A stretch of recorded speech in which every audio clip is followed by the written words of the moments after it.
Yo, Atlas speaking and welcome to a brand new series on the channel. What if I was reborn into one piece as Donquxote Rosinante and conquered the world with Doflamingo? Synopsis: in a world where destiny weaves its intricate threads, Ross finds himself entangled in a web of fate beyond comprehension.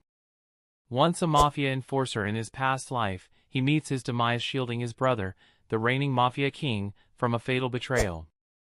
After death, Ross was reborn into the vibrant world of One Piece, armed with the memories of his former life and the knowledge of its canon. However, fate has a cunning twist in store. He awakens within the body of young Rosinante, a noble-hearted soul entwined in the dark machinations of piracy and government corruption. As Ross grapples with this new existence, a tragic turn of events leads to Rosinante's demise, allowing Ross's soul to seamlessly merge with his. Now, armed with his past experiences and the vessel of Rosinante, Ross embraces his chance at redemption and empowerment. Driven by a newfound purpose, Ross sets his sights on aiding his brother, the infamous Donquxote Doflamingo, in his quest to become the true ruler of the One Piece world. Together with his brother Doffy, Rosinante must unravel the mysteries of the grand line shaping the very fabric of the world. But as they ascend towards their ultimate goal, shadows from the past loom ominously, threatening to unravel everything he holds dear. Make sure to check out the author linked in the description, and without further ado, let the tale begin. Chapter 1. The stench of betrayal hung heavy in the air as he stood, bruised and bleeding, surrounded by the very men he once called brothers. They had turned on him, aligning themselves with the ruthless cartel that sought to dethrone him from his position as a mafia king. But amidst the chaos and treachery, there stood one man, his adopted brother, who remained loyal to the end. He could feel the weight of my gaze as I stepped forward, my eyes burning with fierce determination. Despite the chaos unfolding around us, my presence was a beacon of unwavering loyalty in the midst of betrayal. "Brother, you need to leave," I urged, my voice strained with pain as blood seeped from multiple wounds. "I will hold them back. Don't worry, I will be right behind you." My words cut through the chaos like a knife, piercing through the haze of disbelief that clouded his mind. This was the moment I had always feared, the moment when his arrogance and complacency had finally caught up with him. As he looked into my eyes, he saw the years of sacrifice and devotion etched into every line of my face. I had always been the one to warn him and caution him against trusting those who sought to exploit his power for their own gain. And yet, he had brushed aside my concerns, dismissing them as nothing more than the paranoia of an overprotective little brother. But now, as the reality of my warnings unfolded before him, he couldn't help but feel a pang of guilt for not heeding my words sooner. "Thank you, brother," he whispered, his voice barely above a hoarse whisper. "I won't forget this, and I will be waiting for you." With a heavy heart, he turned and began to retreat, the sounds of gunfire and chaos echoing in his ears as he made his escape. But even as he fled, he knew that his brother's sacrifice would not be in vain. He vowed to honor his bravery, to avenge his wounds, and to reclaim his rightful place as the king of the mafia world. Leaning heavily against a weathered pillar, I clutched at my side where blood seeped through my torn shirt, the metallic tang of it thick in the air. Each breath felt like fire in my lungs, but I refused to succumb to the pain, not when my brother's life hung in the balance. With trembling hands, I reloaded my DMR, the weight of the weapon familiar and comforting despite the chaos raging around me. I had a few magazines left, along with a pair of grenades, but I knew they might not be enough to see me through this ordeal. My tattered vest offered little protection, but it was my resolve that served as my strongest armor. Through blurred vision, I watched as my brother, battered but unbowed, climbed into the armored SUV that I had commandeered to breach the enemy's trap. Relief washed over me at the sight of him escaping, but it was short-lived as a wave of adversaries flooded into the underground parking lot. As I took aim, a goon armed with an RPG emerged from the shadows, his weapon trained on my brother's fleeing vehicle. Without hesitation, I squeezed the trigger, the crack of gunfire drowning out the chaos as the threat was swiftly eliminated. But more enemies poured in, their weapons trained on my brother's escape route. With each shot, I pushed myself beyond the limits of exhaustion, my training kicking in as I moved from cover to cover, picking off targets with deadly accuracy. Tires screeched as vehicles attempted to pursue, only to be met with a haul of bullets from my weapon. I targeted their tires with precision, rendering their escape futile as they skidded to a halt, trapped within the confines of the underground garage. But the cartel boss's fury was relentless, his voice echoing through the chaos as he raged against my interference. "Ross, you fucking bastard," he spat, his words dripping with venom. "How did you survive? I'll tear you to pieces with my own hands." Amidst the chaos, the enraged voice of the cartel boss pierced the cacophony of battle. His fury reverberated through the underground chamber as he cursed my name, vowing vengeance for the setback I had inflicted upon his meticulously laid plans. Despite the pain coursing through my body, I couldn't help but smirk at his futile threats. I knew that, no matter what he threw at us, my brother and I would emerge victorious. Bound not by blood but by a shared history of survival, we were unbreakable, our bond forged in the crucible of adversity. With each shot fired, with each obstacle overcome, I reaffirmed my vow to protect my brother at all costs. And as the battle raged on, I knew that together we would defy the odds and emerge triumphant, no matter what the future held in store. Leaning heavily against the crumbling pillar, I fought against the waves of pain coursing through my body, determined to hold back the tide of enemies threatening my brother's escape. Each foe I felled was a small victory, a precious moment bought for his safety. The gun battle raged on, minutes stretching into eternity as adrenaline surged through my veins, pushing me beyond the limits of exhaustion. With each shot fired, with each life taken, I felt myself slipping further into the abyss. Just as I managed to down another assailant, a grenade landed at my feet, a stark reminder of my mortality. Instinct screamed at me to seek cover, but my battered body could only muster a feeble attempt to evade the blast. It sent me careening into the cold embrace of a nearby pillar, my grip on my rifle never faltering. With the shock of the explosion still reverberating through my bones, I struggled to regain my bearings, knowing that my time was running out. The enemy closed in, their faces contorted with malice as they advanced upon their wounded prey. "Ross, there is no point in fighting anymore. Why don't you tell us where you sent Jonathan? You know you can still join us, you are a valuable asset. Your brother just treats." Bang! A gunshot found its mark, blowing the head of a man who was trying to convince me he was the right-hand man of my brother, who led my brother into this trap. But even in the face of certain death, I refused to yield. With one final act of defiance, I squeezed the trigger, a single shot piercing the air as it found its mark. "Pablo, you dumb fucker?" I snarled, my laughter tinged with madness. "My brother survived, and soon your end will be anything but pleasant." My bravado, however, was short-lived as two bullets tore through me, each one a searing reminder of my mortality. With my rifle slipping from my grasp, I scrambled to retrieve it, desperation lending strength to my faltering limbs. Yet before I could reach it, a heavy foot pinned my hand to the ground, the weight crushing down on me. Agony flared as two more bullets pierced my back, my world spinning in a haze of pain and fury. A cartel member cocked his gun to finish me off with a headshot, but a quick shout from the cartel leader made him stop. "No! This bastard needs to suffer, he cannot die so easily. Bring me my knife, I will personally chop him to pieces." A sinister smile spread across the cartel leader's face as he approached, a gleaming machete held aloft in his hand. With a savage kick, he flipped me over, his intentions clear in the cold gleam of his eyes. But I could not help but smile as he got closer. I hurled the final heat grenade at his feet with a daring flick of my wrist. Boom! "Dumb fucker!" With a thunderous roar, the explosion tore through the air, and all I could do was smile.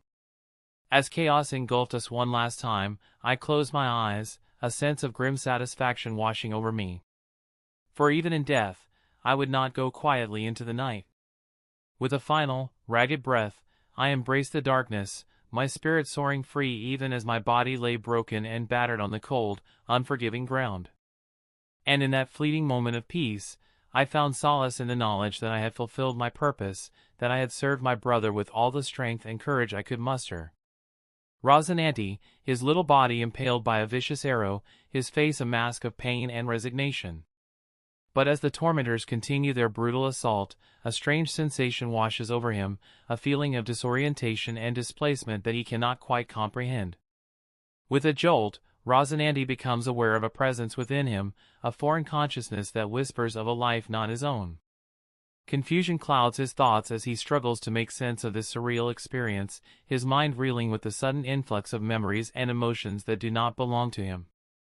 As the darkness of unconsciousness threatened to engulf me, I felt a strange sensation wash over me, a shift in my very being as a new soul began to meld with my own.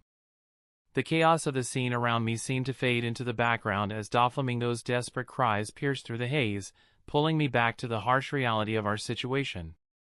With a sudden jolt, I became acutely aware of the absence of pain, which was replaced instead by a surge of strength and vitality that coursed through my veins. It was as though I had been reborn into a new body, my senses heightened and my mind was clearer than it had ever been. Great! I got a chance to retaliate. I thought I would have to endure it silently all my life. One among the mob shouted in evident delight. As the mob continued their relentless assault, one among them couldn't help but voice his satisfaction at the opportunity for retaliation. His words stirred something within me, a determination to fight back against the injustice that surrounded us. The sheer chaos around me pushed me out of my confounded state as the new memories flooded through my head. That is when I understood I was reborn into the world on one piece. The last arrow somehow altered fate and took the life of an 8-year-old Donquxote Rosinante, and in its place, my soul took over the body. As my soul assimilated into the new body, the pain that had subsided shot back with ferocity. A man fired an arrow towards Doflamingo. My brother, my soul, instinctively knew that I had to do something, but I was powerless as I was pinned to the wall with 2 arrows piercing through me, and all I could do was instinctively shout. Something deep within me made Doffy feel like Jonathan. Even though my own words were not under my control, I felt like this soul was mine and not mine at the same time. In that instant, I felt a surge of emotion unlike anything I had ever experienced before. It was a brotherhood that transcended dimensions, a bond that resonated with the deepest recesses of my soul. Images flashed before my eyes from both souls, memories of laughter and shared dreams. Moments of joy and sorrow that had woven the fabric of their brotherhood over the years. And yet, amidst it all, there was something more, something that tugged at my heartstrings with an undeniable force. In my eyes, I saw not just Rosinante's brother but a reflection of my beloved brother, Jonathan. It was as if Doffy had somehow unknowingly become Jonathan, embodying all the qualities that I had admired and cherished in my sibling. Doffy! Nuu! Although I knew my brother would survive this ordeal from my past memory, I couldn't help but panic. Somehow, the love and affection of Doffy in my heart were the same as the ones I held for my brother Jonathan in my past life. Chapter 2. You bastards! Let my brother go. I swear, I will rip you to pieces if I lay my hands on you. I screamed as blood oozed through my wounds. Oi, look what we have here. The kid is still alive after taking 2 arrows, it seems like he wants more. The man who shot the arrow at Doffy mocked me and turned his attention to me as he knocked a new arrow onto his bow. My children are innocent. Please arm your arrows at me. I heard the pleading words of our father, who was responsible for our ordeal. If not for his foolish act, we might not have to suffer, and our mother would have been alive today, but my concerns were more about Doffy's condition. I tried to break free from the restraints, and although the bind held firm, I knew if I tried I could break free. But my resolve was tested further as another arrow found its mark, piercing through my legs with a searing pain. The leader of the mob, sensing my attempts to break free from my restraints, aimed to quash any resistance with a cruel and calculated strike. Tool! These vermins are sure annoying, he spat, his words dripping with contempt. Quick, finish them off before the Marines arrive. Aard! I couldn't help but scream in pain and frustration. It was then that I realized my eyes had been bound, but somehow I could still observe what was happening outside with clarity. Amidst all that pain, I had missed this crucial detail. Using my newfound senses, I tried to probe my brother's condition. And that's when a sudden, soul-freezing chill emanated through the entire mob. I will get even. Doflamingo's demeanor had completely shifted, and all I could feel was hatred in his voice. "Till get even with you idiots," he continued. "Brother," I called out in concern, though I knew what was about to happen, so I couldn't help but sigh a bit in relief. "It's okay, little brother. I'm not gonna die," Doflamingo addressed me, his words filled with determination. "I'm going to survive, no matter what these guys do to me. Stay strong, little brother. Someday, I will come and kill every one of these jerks who have harmed us." The entire mob went silent at the blatant declaration of the young boy pinned to the wall. Everyone realized that he meant every word. Some instinctively retreated back a few steps due to fear, while others aimed their weapons at me and Doflamingo, eager to bury these two little monsters. Contrary to everyone's expectations, a sudden burst of energy erupted from Doflamingo as he screamed, "I will kill you ALLLLLLL." A surge of Conqueror's haki rippled through the mob, and I could clearly observe, even with my blindfold, how the mob fell like broken twigs. Even our father was knocked out by the pressure. Only myself and my brother Doflamingo remained conscious. Though I had innately awakened my observation HAKL, the range was not very large. Still, I picked up the life signal of a boy about our age who hid amongst the rubble. He was outside the radius of Doflamingo's Conqueror's haki, so he remained conscious. My distraction was cut short as I heard my brother's voice calling out to me in concern. I struggled for quite some time, and despite the pain, I broke free from the binds. I fell almost 20 feet, but I didn't take any damage. I was puzzled, but I related it to the physique in this new world. I struggled towards a sword that now lay on the ground and cut the ropes that bound me. Although I was battered and bruised, I quickly made my way towards Doffy. "Brother, wait, let me help you down." I searched among the fallen mob and was luckily able to find an old, tattered pistol. With trembling hands, I took aim, but the experience from my past life didn't fail me. With a single accurate shot, I severed the rope that held my brother to the wall. I rushed towards where my brother fell. His current condition was much better than mine. The only major injury was an arrow, but it was not fatal. I quickly helped Doflamingo out of his binds, and when he undid his blindfold, fatigue caught up to me, and I fell unconscious. As consciousness slowly trickled back into my senses, I stirred from the depths of the weakness that had engulfed me. It felt like I had been sleeping for days, my body wrapped in bandages that hinted at the severity of my injuries. Blinking away the haze of sleep, I took stock of my surroundings. I found myself in a shabby little room, its walls adorned with peeling paint and cracks that snaked across the ceiling. The dim light filtering through a small window cast long shadows, adding to the eerie atmosphere of the unfamiliar place. It was a stark contrast to the luxurious settings I was accustomed to, and I couldn't shake the feeling of unease that settled in the pit of my stomach. "Oh, you are awake?" A voice, strangely high-pitched and tinged with humor, broke through the silence, pulling my attention to the corner of the room. There sat a man, his figure looming large despite the cramped space. His features were obscured by a mask, carved with intricate designs that spoke of a hidden strength. Slowly, I sat up from my bed, every movement sending a jolt of pain through my battered body. As I struggled to orient myself, my eyes met those of the large figure in the corner, and recognition dawned upon me. It was young Pika. Despite the pain, I managed a weak nod of acknowledgement, my mind racing with questions. How did I end up here? And why was Pika, a member of the future Donquxote pirates, in this unfamiliar place? The answers eluded me, buried beneath the fog of uncertainty that clouded my thoughts. As realization dawned upon me, a sense of urgency flooded my veins.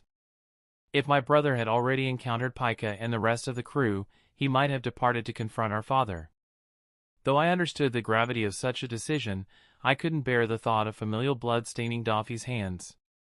Determination fueled my actions as I pushed myself out of bed. "Where is Doffy?" "Take me to him," I demanded, my voice brooking no room for denial. Even Pika seemed taken aback by the firmness of my tone, though a glimmer of appreciation shone in his eyes for my directness. Pika simply gestured towards the door, and I wasted no time in following him. As we entered the room next door, I spotted Treble sitting on a chair, draped in a black suit. On the table before him rested a peculiar white fruit adorned with swirling patterns, the Ito no Mai. However, what caught my attention was the empty pistol holster lying next to the fruit. "Where is my brother?"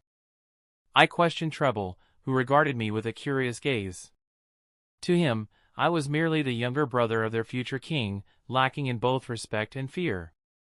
"Oh, young Doffy has ventured out to administer some punishment," Treble replied casually. "He has chosen to embrace his destiny and take matters into his own hands." With determination coursing through my veins, I wasted no time in leaving the shabby confines of the house behind. Ignoring the pain that still gnawed at my body, I relied on my own instincts and activated my observation haki to its fullest extent, allowing it to guide my search for my brother. Every step I took sent a jolt of pain through my weary frame, but I pushed through, driven by the urgency of finding Doffy before it was too late. My senses heightened, I scanned the surroundings with acute focus, scrutinizing every shadow and sound for any trace of my brother's presence. Through the bustling streets and winding alleys, I pressed on, my determination unwavering despite the obstacles that lay in my path. With each passing moment, the weight of uncertainty pressed down upon me, fueling my resolve to reunite with my brother and ensure his safety. As I continued my search, my heart pounded in my chest, a constant reminder of the bond that tethered me to Doffy. Just as I was about to cross the street, I chanced upon young Virgo and Diamante, who had concealed themselves and were observing something. My instincts led me in the direction where they were spying. Approaching cautiously, I witnessed a distressing scene unfold before me. Homing, bruised and battered, lay on the ground, while Doffy stood next to him, gun pointed at the man's forehead, poised to pull the trigger. Fearing the worst, I rushed forward with all the speed I could muster. Bang! The pistol fired. Luckily, I arrived just in time. The bullet pierced my shoulder, leaving behind a nasty wound. Despite the pain, I firmly held onto my brother's wrist, denying him the chance to fire a second shot. "Let me go!" Doffy's anger was palpable, his temper rising with each moment I withheld him. But I refused to let him tarnish himself with unnecessary bloodshed. "Stop it, Doffy! He's not worth it," I pleaded, attempting to reason with my brother. However, the recent events had changed him, filling him with an overwhelming thirst for vengeance. Our father had become his primary target, as Doffy saw it as a chance for redemption. "Let me kill him, little brother. All our suffering was because of him. If we return to Mary Geoise with his head, they will take us back." Doffy's voice dripped with hatred, his eyes burning with fury. Smack! A resounding slap echoed through the air as I struck my brother hard across the face. The onlookers, including Doflamingo himself, were taken aback by the sudden action. Anger surged through Doffy once more as he wrenched his arm free from my grip, pointing the pistol at me, dangerously close to pulling the trigger. "Go on, shoot me. Why did you stop?" I challenged him. "You'll have two heads to offer when you try to negotiate with those who abandoned us. Don't be naive, brother, they will never accept us." I knew deep down that the celestial dragons, especially the Donquxote family, would never accept us back, regardless of our actions. Our return would only tarnish their so-called honor further. Despite the overwhelming hatred brimming within Doflamingo, his love for his meek and petite little brother, who had always followed him, outweighed the animosity he held for Homing. With a heavy heart, he slowly lowered his gun, casting one last venomous glare at the fallen figure of our father before turning to leave. A sigh of relief escaped my lips as I watched him depart. "Rosinante, forgive me." Homing's voice, filled with remorse and regret, pierced the tense atmosphere. He knew that the recent events had irreversibly changed both his sons for the worse. I stopped in my tracks, turning to face my father with eyes filled with hatred. "Mother died because of your decisions. We lost everything because of you. Your foolishness brought us to this point. The Rosinante you once knew is long dead. Never again show your face in front of us. Remember, the next time, I won't be stopping Doffy from pulling the trigger." I knew, deep down, that there was no chance of reconciliation between our father and my brother. After everything we had endured over the past 2 years, I couldn't fault Doffy for his actions. With my final words echoing in the air, I followed Doffy as he made his way towards our new abode, leading our father to his own fate. After returning to the shabby house, the atmosphere within the room was heavy with tension. Doflamingo sat in the center, surrounded by the rest of us. "Kid, you shouldn't have interfered with Doffy's decision," young Diamante admonished me, his voice tinged with disapproval. He clearly believed that Doffy should have been allowed to follow through with his actions. Chapter 3. I met Diamante's gaze but chose to remain silent. I understood that everyone in this room would become fiercely loyal to Doflamingo in the future, and challenging Doffy's decisions in front of everyone like that could have severe consequences. Having been part of the mafia in my past life, I knew how these dynamics worked. My intervention was an act of defiance, one that would have cost me dearly if it had been directed at a normal member of the group. Forget it, let's not dwell on the past. It's time we think about the future. It's time you eat this, Doffy, Treble intervened, shifting the focus to the devil fruit he held out to Doflamingo. Doflamingo, still lost in contemplation over recent events, snapped out of his thoughts at Treble's words. He reached out to take the devil fruit, but my voice interrupted the momentary silence. "Do you at least know what kind of devil fruit it is?" I questioned, causing both Doflamingo and Treble to pause, confusion evident on their faces. "Brother, let's set aside the matter of devil fruits until we can get our hands on a devil fruit encyclopedia.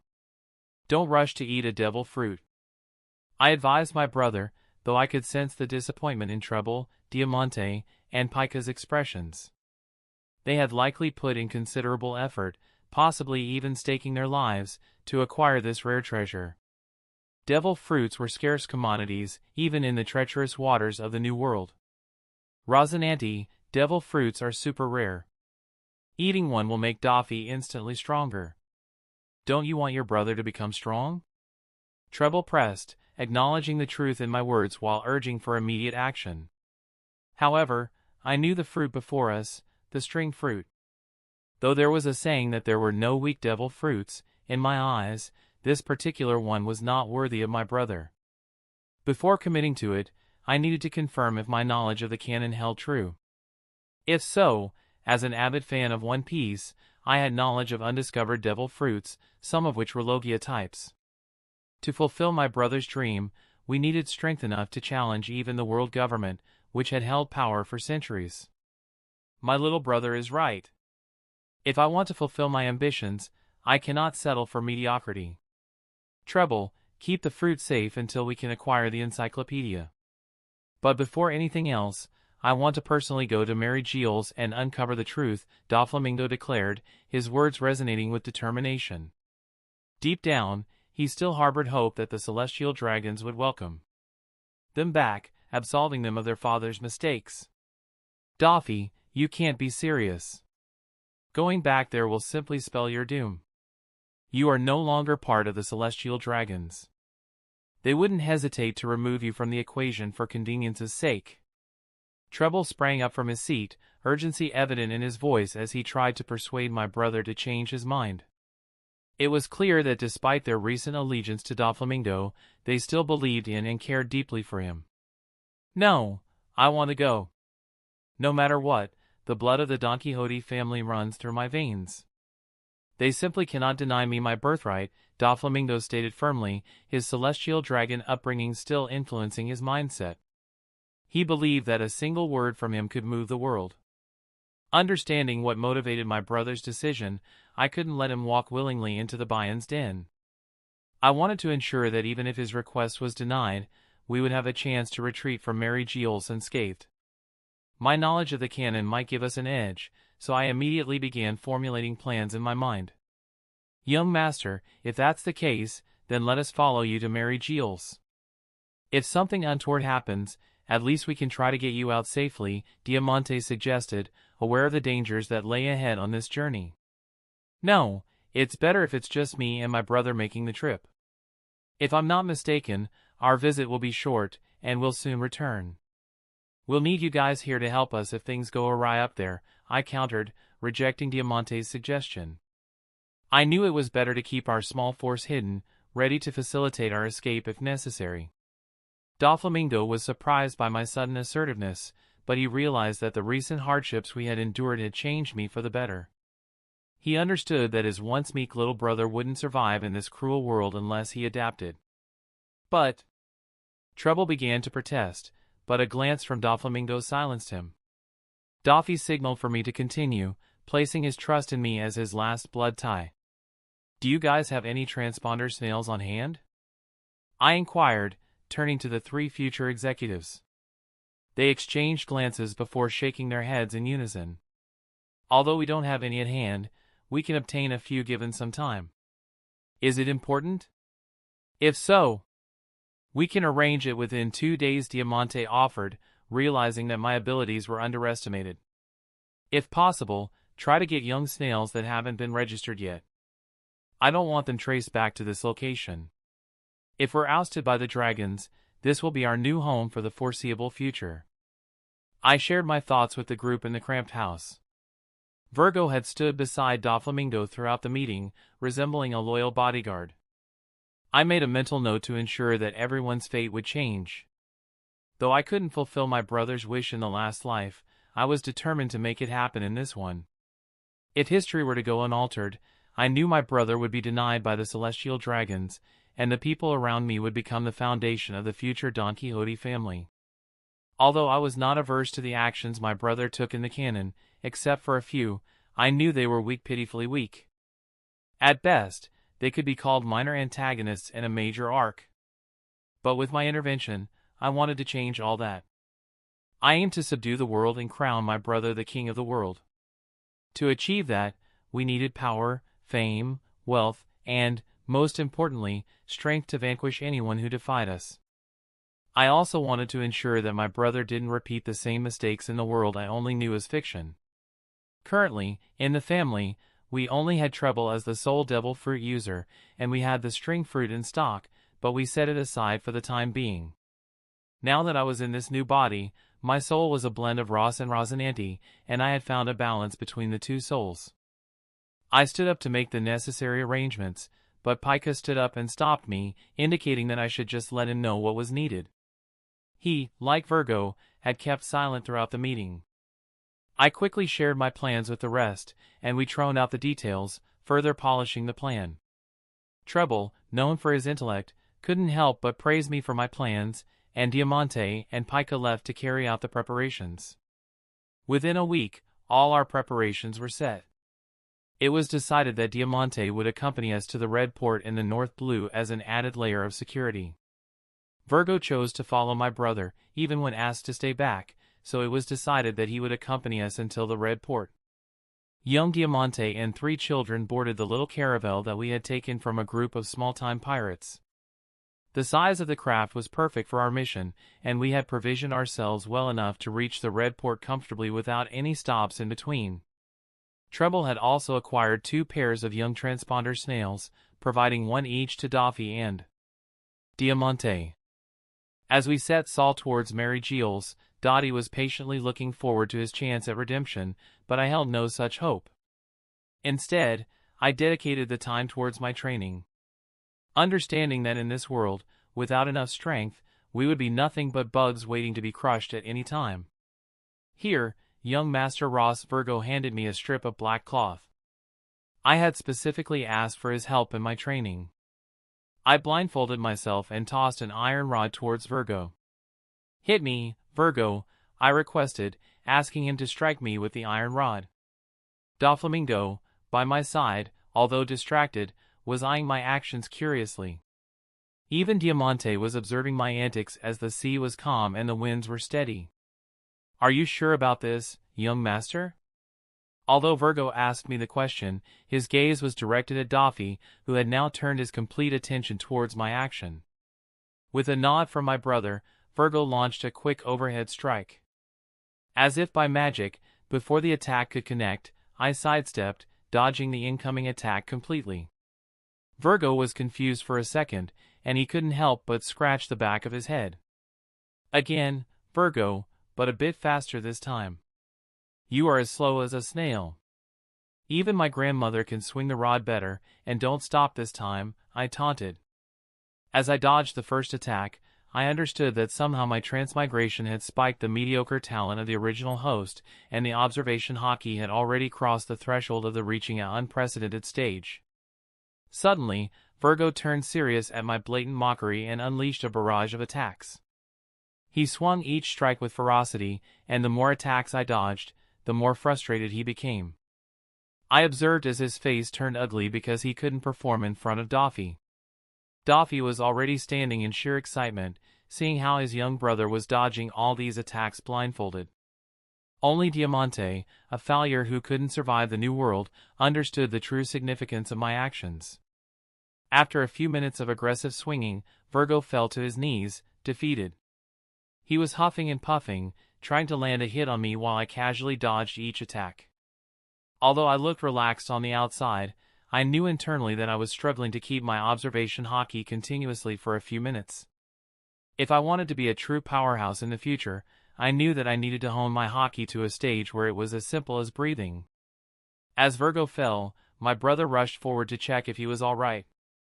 "Little brother, what was that? What kind of trick was that? You dodged every single attack blindfolded for the past few minutes."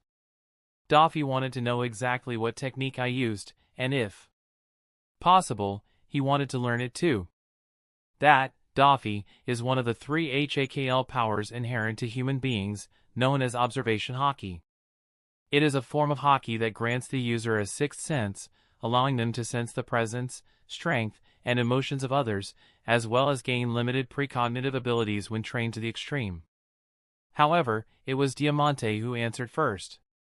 Young Diamante had still not recovered from his shock at my display of observation HAKL prowess. Although he had come across haki users during his short time in the New World, he had never heard of anyone mastering observation HAKL to such an extent at such a young age. "Diamante, is there a way to learn it? I want to learn this if it's possible." Doffy wanted to grow strong, and his interest in haki showed that. But Diamante's answer only gave him disappointment. "Doffy, though it's rumored that there are ways to train in 2 types of haki, I am not aware of it. Even I am not trained in haki yet." Diamante couldn't help but put down his head in shame because he couldn't provide what Doffy had asked for. Doffy clenched his fist and gritted his teeth in frustration, disappointment etched on his face. "Doffy, it's not a surefire method, but I can think of a crude way to help us train in observation haki," I interjected, sharing my opinion. If the Donquxote family wanted to reach the pinnacle, then we needed to master haki, as in the One Piece world, haki reigned supreme, even devil fruits could not match their importance. Chapter 4. Rosinante, you don't mean. Diamante quickly caught onto the crude method of training that I was referring to as I held the rod and blindfold in each hand. Both Virgo and Doffy were confused, but my wide grin made them sweat as if they were going to experience hell. The time until we reached the Red Port was simply hell on the little caravel. Even Diamante was not spared from the training regimen. At first, he did not believe that the famed haki could be unlocked in such a crude manner. However, after a week of repeated beatings with a wooden pole, both Virgo and my brother showed signs of instinctively dodging a few attacks. As time passed, both Virgo and Doffy started dodging even more hits. This excited Doffy so much that he made Diamante go through the training regimen as well. As a young teen who had missed the best time for training, according to his little brother, all 3 kids simultaneously struck while Diamante was blindfolded to increase the intensity and help Diamante awaken observation HAKL faster. The trip towards Redport took longer than anticipated, as Diamante prioritized the safety of the little ones. Even the small-time pirates who targeted the caravel were quickly dispatched by Diamante, who unleashed hell upon anyone who threatened him. He needed to vent out his frustration, as the 3 little monsters in the boat had been hitting him daily in the name of training. After 3 weeks of travel, the caravel finally made it to the Red Port on the side of North Blue. There were large lifts that connected all the way from the Red Port to the top of the Red Line, where Mary Geoise lay. The entire port and surrounding sea area were under the complete control of the world government. One could also see regular patrols by world government and navy ships that guarded the waters of this strategic port. Diamante docked at the port under the guise of being a merchant. The toll was so high that not even moderately rich people could make use of this service. However, Diamante had enough money to pay for the toll and also secured 2 tickets for Doffy and myself to travel to the top of the Red Line. Little brother, I want you to be at your best. This is our final chance at returning to our home, Doffy said excitedly as we slowly moved up the lift. Both myself and my brother were adorned in some of the finest clothes money could buy in North Blue, though they were stolen. As the lift reached the top, Doffy moved with the arrogance inherent to the celestial dragons. As we moved away from the regular path and towards the Holy Land, my brother's dream shattered as we reached the main gate. Halt! How dare you peasants try to enter the Holy Land so brazenly? Do you have a death wish? The low-level soldier by the main gate pushed both myself and my brother to the floor, threatening to impale us with the spear he was holding.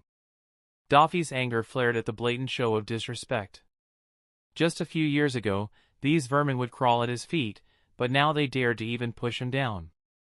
Brother, are you all right? I helped my brother up while glaring at the man who pushed him down. Doffy stood up, still angry, and tried to pull his pistol to shoot the soldier, but I quickly stopped him from doing anything foolish. I am a descendant of the Donquxote family. How dare you lay your hands on me? Doffy shouted at the soldier, still seething with anger. Are you sure you want to offend us? Have you thought for a second what would happen to you if what we said were true? I questioned the low-level soldier with a cruel glint in my eyes. My smile made him falter, and my words made him sweat because if the kids were really celestial dragons, then death would be a mercy.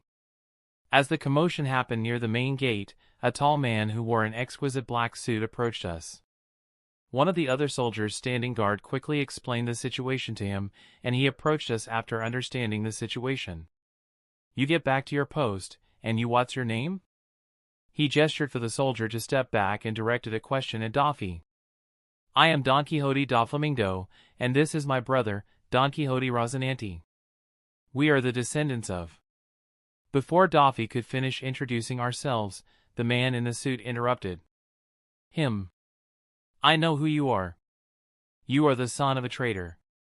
Hasn't your father already given up on his status as a descendant of God? So tell me, what reason are you here for? The man, with no change in emotion or facial expression, questioned us regarding the purpose of our visit. However, I realized that this man must have high status because he dared to directly declare homing a traitor. Only a person with connections to the higher echelons could blatantly show such disrespect to a former celestial dragon. Even Doffy understood that the person we were speaking to had high status and prestige within the Holy Land, so he chose to maintain his decorum. I just want to meet with the Donquxote family members. I am sure they are willing to take us back. We cannot be faulted for our father's mistake. The man in the suit couldn't help but smirk when he heard Doffy's words because he knew what would happen if the kids really approached the other Donquxote members. After thinking for a few moments, just for amusement's sake, he gestured for an armed soldier and whispered a few words into his ears. Although I wanted to eavesdrop using my heightened senses, I chose to hold back in the name of precaution. The guard swiftly departed to carry out his orders, leaving my brother and me waiting patiently. After a few moments, he returned with a group of soldiers, and at their center stood someone we both knew well, our uncle. From his approach, I could tell he was pleased to see us again. Ah, my dear nephews, it's been far too long? Why are you waiting out here? Come in, come in. No one would dare to stop you with me by your side, our uncle boasted with the arrogance befitting a celestial dragon. The guards around him maintained a respectful distance, and unlike most celestial dragons, he didn't use a slave mount for travel. However, I noticed a couple of beast tribe members, shackled with collars, trailing behind his group, dressed as maids. But as soon as our uncle's eyes landed on the man in the suit, his demeanor shifted. He quieted down abruptly, realizing that a person of high standing was waiting near the main gate.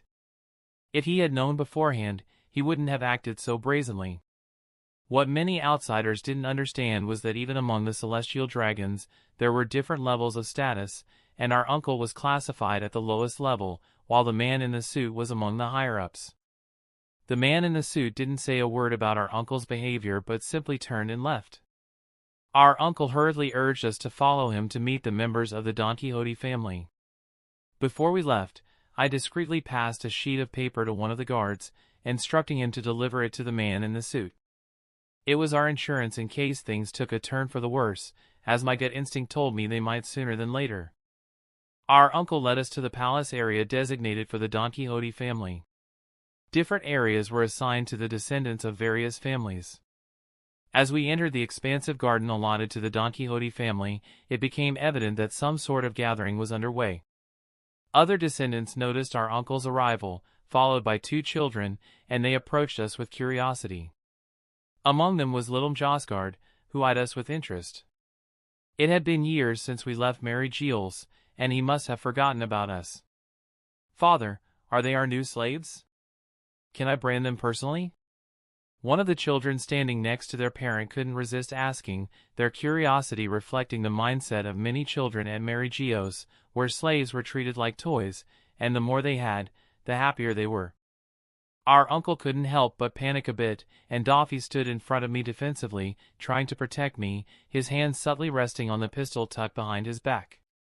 "Ahem, these are my nephews, descendants of our Donquxote bloodline," our uncle quickly interjected, gesturing for Doffy to introduce himself.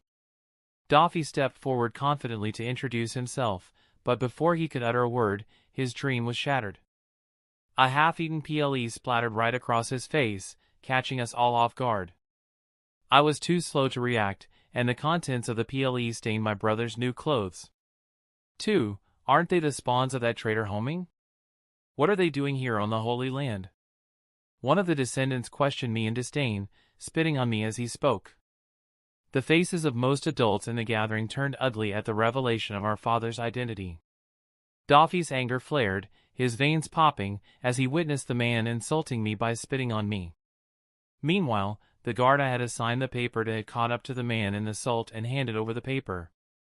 The man superficially glanced at it at first, but as he read further, his expression grew increasingly serious. Without hesitation, he hastened towards the interior of the castle, where the elders resided. If what was written on the paper was true, the elders needed to be notified immediately. Back at the Donquxote garden, tension was palpable as more and more voices joined the chorus, branding us as traitors. Each insult seemed to chip away at Doffy's composure, his face contorting with rage. "Enough!" Doffy erupted, his anger simmering just beneath the surface. I placed a reassuring hand on his shoulder, silently urging him to remain calm amidst the storm. "You worm, how dare you raise your voice? You're nothing but nobodies now, stripped of your status by your traitorous father. Why isn't he here begging alongside you?" One man sneered, his words dripping with disdain. "I am a dragon, I was born a dragon, you cannot deny me my birthright. I will kill you all, I will kill you all if you stand in my way." Doffy had already lost control as all his dreams came crashing down around him. I tried to rein in my brother, but Doffy was too lost in rage. I was wondering who was bold enough to interrupt the gathering that I personally hosted. It seems like a lost pair of pups that want to pretend to be dragons. What your father did left a stain on our Donquxote family in front of the families of other descendants of God, but that bastard homing made us lose face in the whole of Mary Geoise, and you still have the audacity to call yourself a dragon. An old man who seemed to hold high authority stepped up as the crowd around him parted. Our uncle, realizing the futility of defending us, retreated with Josgard by his side, unwilling to challenge the old man's authority. As Doffy reached for his pistol in a foolish attempt to intimidate our accusers, shadows flickered around us, signaling impending danger. Before we could react, we were struck with brutal force, the attackers showing no mercy as they pinned us to the ground with trained precision. The old man leisurely took a seat, his gaze fixed on us with a mixture of amusement and cruelty. "A good dog needs a collar and a master. Gift them the new collars," he ordered, as men approached with slave collars, sealing our fate. Chapter 5. Now that the dogs have their collars, it's time to find them masters. We'll hold a small auction for these unique slaves, sure to fetch a high price, the old man announced, his words sending a chill down my spine. Doffy's Conqueror's haki began to manifest unconsciously, a testament to his growing resolve. But before he could assert his dominance, the old man's agent struck him down once more, quashing any resistance. "Oh ho ho, this is quite a surprise. It seems like they're not your ordinary breed of dogs. Let's make this event even grander." The man whispered a few words to his aide, his eyes gleaming with malice as his alt hurried to carry out the orders. Within minutes, the once tranquil garden had transformed into a bustling auction venue, tables hastily arranged to accommodate the eager attendees. Word of the impromptu auction spread like wildfire, and the Donquxote family saw it as an opportunity to assert their dwindling status, tarnished by our father's betrayal. I couldn't fathom the twisted logic behind publicly shaming us, but I clung to the hope that my plan would offer us a chance to escape this dire situation. Doffy and I were made to kneel on the makeshift podium at the center of the garden, feeling exposed and vulnerable. The old man watched with amusement as his aide assumed the role of auctioneer, while our uncle desperately sought forgiveness for our predicament. "This will be a simple auction, but both products are of supreme quality and may never again grace the market," the alt explained, pushing me to the forefront. Relief washed over me as I realized it wasn't Doffy facing the humiliation of being auctioned off. I had to buy time, even if it meant sacrificing myself to spare my brother from this indignity. The starting bid will be 1 billion belly, with each paramecta and regular Zoan fruit priced at 200 million. Zoan types ancient, mythical, and Logia each at 500 million, 1 billion, and 1 billion, respectively. Random fruits will be priced at 100 million each, the alt elaborated, shocking me with the commodification of devil fruits, once considered rare treasures in the world of One Piece. "Let the auction begin," the old man's aide announced, but a descending voice quickly interrupted. "Wait! We need to test the goods first. What if the slaves are non-compliant after purchase?" "That would be a loss," the voice reasoned, belonging to a member of the Donquxote family. "Very well. You may test the product before proceeding with the auction," the alt conceded, and the man who raised the concern stepped forward, eyeing me with disdain. "You, brat, quickly kneel down and bark like a dog befitting your station," the man arrogantly ordered me. However, I simply looked at him blankly, as if he were a fool. The more time passed, the more insulted he felt. Even the alt grew angry, and a whip sliced through the air, striking my back and tearing through my clothes, drawing blood as the lash ripped into my skin. Doffy, subdued by my side, gritted his teeth so hard that they bled. He knew it was all his fault. If not for him, I wouldn't have ended up in such a situation. He wanted to exact vengeance on every single one of them. He understood why I was acting defiantly. I was buying time so he wouldn't have to endure such humiliation.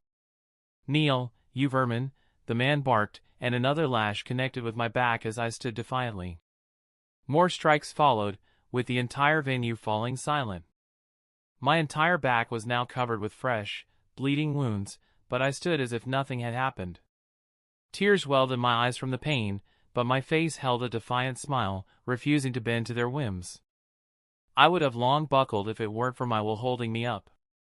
The old man from the Donquxote family felt increasingly insulted as whispers and mockery spread among the crowd. His eyes glinted dangerously with anger as he eyed his aide, who began whipping me more harshly than before, heedless of where the blows landed. My clothes were soon torn apart, leaving me naked and bleeding in front of the jeering audience. Yet, despite the humiliation, I clung to my defiance, refusing to bow to these vermin. "Enough with this farce," the old man barked, his voice cutting through the chaos. "Do you think you're unbreakable, boy? You have no idea."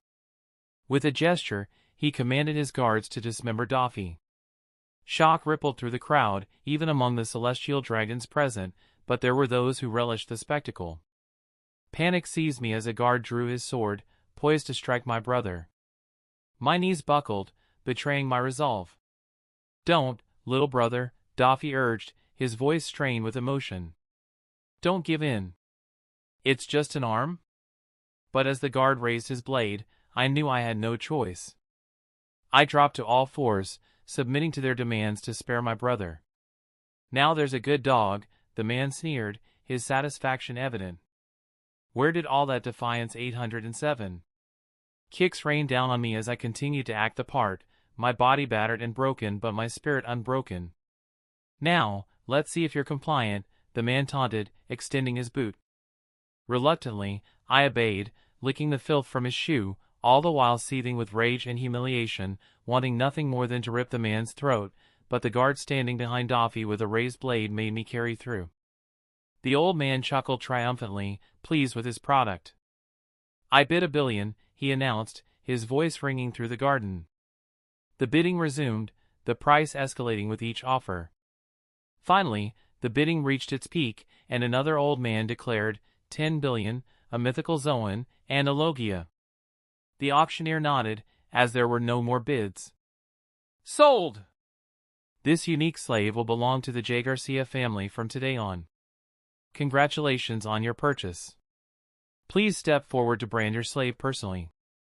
With a sense of finality, I watched as the highest bidder approached, ready to leave his mark on his new property. A guard approached, carrying a metal rod glowing with searing heat. The branding iron bore the infamous slave mark of the celestial dragons, known as the hoof of the soaring dragon. 2 burly guards pinned me down while another carefully transferred the branding iron to the hands of the winning bidder, who couldn't contain his jubilation. With a gleeful grin, he pressed the scorching seal against my back, the heat searing through flesh and blood to etch the mark onto my very bones. Ard. The pain was excruciating, tearing a scream from my throat as the hot metal seared into my skin. Just as the onlookers prepared to resume their revelry, a group of soldiers burst into the scene, their urgency palpable. Words were exchanged, and the man of highest status among the celestial dragons visibly began to sweat under the pressure of their conversation.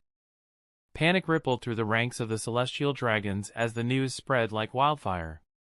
In that moment, I realized that my plan had succeeded. The reaction of the elite was a testament to the impact of our unexpected intervention. I couldn't help but laugh defiantly like a madman one last time before I passed out. The same evening that I fell unconscious after the auction, a caravel hastily departed from the Red Port under the watchful eyes of a few CP agents. Meanwhile, at the heart of the Holy Land, the 5 elders, the highest governing authority of the world government, gathered for a meeting. Was it wise to let them go like that? They could pose a problem in the future. "It's not too late to send a few ships to hunt them down," remarked a bald elder, his tone suggesting a desire to eliminate the potential threat. "No, we cannot take such drastic action. We do not know with whom else the children have shared their information. They may be young, but they have shown meticulous planning. It would be prudent to monitor them closely for now," countered another elder, who wielded a sword, acknowledging the cunning of the youngsters. "I am more concerned about how they access such sensitive information. We should monitor the Donquxote family more closely. Even their current family head should not have access to such secrets," suggested another elder, voicing a deeper worry about security breaches. "Those children will remember this incident. They are promising seedlings, a rarity even among our own descendants." "If only Homing hadn't acted so recklessly," the swordsman elder mused, acknowledging the potential of the young escapees. "What if they do remember? At most, they will be a minor inconvenience. Let us move on and discuss the matter of the vacant admiral position. We have promising recruits from last year, showing immense potential. We should nurture them and, if necessary, provide them with suitable Logia devil fruits from our collection," diverted the final elder, shifting the focus to the development of the Marines. When I finally regained consciousness, I found myself in a small cabin, with Doffy sitting patiently by my side, his eyes still stained with tears but a glimmer of relief shining within them as I opened my eyes. He didn't say much, and I could sense the weight of guilt he carried for my suffering and humiliation. I didn't want to reopen his wounds, so I kept my words soft. How long was I out?" I whispered, just loud enough for him to hear. 3 days. We left Mary Geoise on the same day." Doffy replied, his voice carrying a mixture of exhaustion and determination. Your plan worked flawlessly. I was called to meet the elders, but they realized we had backup plans in case of capture. They had no choice but to let us go. But I'm certain they're wary of us, especially you. I've already arranged for us to move to the island of Downs as an added precaution. As I sat up, I noticed that most of my wounds had healed, leaving me bandaged like a mummy. Yet, the mark on my back still stung, whether from physical pain or the memories it invoked. I couldn't tell. It's all right, Doffy. We knew something like this could happen. We should be grateful we made it out in one piece. And it's not like we're not going to make them pay someday, I reassured him, hoping to alleviate his guilt. At the mention of payback, Doffy's head lifted, his eyes filled with resolve and a burning hatred. In that moment, I realized that the Doffy before me was no longer the same as the one from the canon. This Doffy held a fierce determination to dominate the world and exact vengeance upon all who defied us. And I was proud to stand by his side, following a brother with such unwavering resolve. I promise you, little brother. Someday, I will make them pay. Every last one of them will regret crossing us. They will rue the day they dared to defy us, Doffy declared, his fists clenched with a determination never to experience such humiliation again. The next day, despite Doffy's insistence that I rest, I found myself moving about the caravel.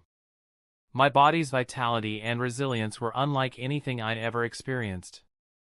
Initially, I attributed it to the peculiar traits of this world, but after Diamante's assessment of my wounds, I realized I was different. I was built differently. While an ordinary person with an above-average physique and vitality would have needed over a month to fully recover from such injuries, I managed to do so in under 4 days. Doffy chose to keep most of the events that unfolded at Mary Geoise from Diamante and Virgo. He only shared superficial details, but even with the limited information, Diamante must have sensed that something significant had occurred. With the visible wounds on my body and the branded slave mark etched into my back, his deductions weren't far from the truth. Moreover, Diamante was aware of our backup plan for escape, which added another layer of understanding to the situation. Chapter 6. After the tumultuous events in Mary Geoise, Doffy threw himself into training with an almost manic intensity. He understood that strength was the ultimate power that would pave his path to ruling the world. Even Virgo, who usually followed Doffy's lead, began training more vigorously. While Virgo possessed a rare talent for taming haki, Doffy's determination made up for any difference in raw talent. I noticed a subtle shift in the way Diamante and Virgo treated me. It was as if my position had been elevated in their eyes, perhaps due to the resilience I showed during our ordeal. During our journey back, Diamante took a deliberately longer route to potentially throw off any pursuers. Although I knew that the world government could easily track us if they truly wished, I hoped they deemed us insignificant, just 2 defeated children in their grand scheme. My hopes were realized as we arrived at Downs Island without incident after a month-long voyage. As the caravel docked on the new island in North Blue, we were greeted by Treble and young Pika, eagerly awaiting our arrival. It was a relief to see familiar faces, especially those we could trust implicitly. As Doffy and I made our way to our new dwelling within the scrapyard, followed by our group, we stumbled upon a shabby-looking house that would serve as our home. As we settled in, Treble shared the tragic news of Homing's suicide. He had taken it upon himself to provide our father with a decent burial. Doffy remained stoic at the news, but I felt grateful for Treble's gesture. Despite everything, Homing was still our father, and holding on to hatred for a deceased man served no purpose. Doffy, your decision to leave the last town was wise. The entire island was swarming with government agents after we departed. It seems you two caused quite a stir back in Mary Geoise, Treble remarked as we gathered to discuss our future plans. Well, let's forget about them for the time being. They'll calm down soon enough. Rosinante, do you have any plans regarding our future? Doffy waved off Treble's praise and turned to me for my opinion. Unlike the original canon, Doffy had matured early, and this would greatly impact the future world. Yes, Doffy. For the time being, I suggest we lay low and focus on training while simultaneously building ourselves a power base. If you want to rule the world, we'll need strength, status, power, connections, and wealth. We can't afford to lack any of them. They'll be the foundation of our future empire, I explained, drawing from my knowledge of a world ruled by those in power. Rosinante is right, Doffy. As we are now, even going to the nearby island would be dangerous. Even in the first half of the Grand Line, we will not survive. We should start with North Blue. We do have a few connections in the underground. Treble supported my words. The trio chose Doffy for his potential, and his recent changes since returning from Mary Geoise only increased their confidence in him. Learning about my supposed actions from Diamante had made them accept me more warmly than before. In that case, we have a lot of options. We could get involved in weapon trading, smuggling, or even slave trading. Trouble began, but Doffy's Conqueror's haki flared out involuntarily. His emotions were running rampant. We will never get involved in slavery, not today, not tomorrow, never ever in the future. Anyone from our family who involves themselves in slavery, I will personally rip their heads off. Is that understood? Anything else is fine. Doffy seethed with rage at Treble's mention of slavery. My torment and humiliation at the hands of the celestial dragons had left a deep scar on Doffy's heart. I understood Doffy, neither of us were saints, but his helplessness made him instinctively repulsive towards slavery, one of the major businesses of the underworld. Doffy, I understand the situation, but human trafficking is one of the most profitable businesses that can help us propel our power in the short term. I'm sure Rosinante will understand too. Treble turned to me, seeking my support. I had no aversion to carrying the slave mark, unlike others. What was the worst that could happen? People might try to capture me, thinking I was an escaped slave. But I was resolved to cut down anyone who tried that in the future, so I had no issues with involving ourselves in slavery. However, I also had to ensure that we didn't repeat the mistakes of the world government. However, before I could start, Doffy raised his arms to stop me. That was my order. I don't like people questioning my decisions, and that includes you, little brother. I hope you guys remember this in the future, Doffy declared majestically. We could vaguely see the shadow of the king in the making, and a smile unknowingly crept onto my face as my brother stepped up and lived up to his role. Treble, I know we might have difficulty, but don't worry. Even without involving ourselves in slavery, we will eventually come out on top. Rosinante, show them. Doffy turned to me with a wide grin, and after his words, I walked in to bring back a large sketchbook that was as tall as me and dropped it on the table. For the past month while we were on the caravel, I had dedicated most of my time between my training and this large sketchbook. Only Doffy and I knew what the book contained. Even Diamante and Virgo were not allowed to take a peek under Doffy's strict instructions. Now that the large sketchbook lay before them, they were curious. Treble was the one who first moved to flip the book, and the first page had a detailed sketch of a firearm. The design was way ahead of the current mainstream weapons used in this world. In my previous life, I was a gun enthusiast, and I had even mastered myself in the field of gunsmithing. Redesigning the guns to fit into this new world was an easy task for me, and Doffy did not ask many questions when I introduced him to these weapon designs because he believed in me with all his heart. As Treble flipped through the pages, more and more detailed designs of different weapons were sketched. Diamante and Pico were practically standing on their toes to get a better look at the futuristic weapons.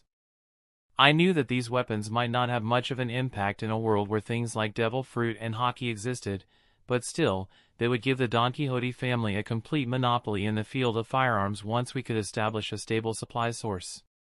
Doffy, why would you share such important things with us? We have barely known each other for a month or two. In this world, people would stab you in the back for much less. Treble, although delighted, expressed his concern about the trust Doffy had placed in them. Do you guys have any intention to betray me? Doffy narrowed his eyes towards the trio, probing their intentions. No, Doffy, that wasn't what he meant. He just, never mind, let's talk about this. Is this what you were working on during this past month, Rosinante? Diamante quickly intervened, defending Treble's words. He realized that Doffy wouldn't have shared such information if he didn't trust them, so he turned to me for confirmation, to which I simply nodded. Well, if we have this, then you're right, Doffy. We can revolutionize firearms and have a monopoly on this business in the underground. But first, we'll need a place where we can build a stable base. Treble collected himself quickly and added his comment regarding our upcoming idea of establishing a foundation. Doffy picked up a tattered map of North Blue and rolled it open, pointing at a certain island. This is Spider Miles, a port town. However, what many fail to notice is what a treasure trove it is. It's the largest waste processing island, especially when it comes to metal and other related items. Establishing a weapon factory is no easy task. We'll need a lot of metal for guns and ammunition, and this place can be the best start that we can get.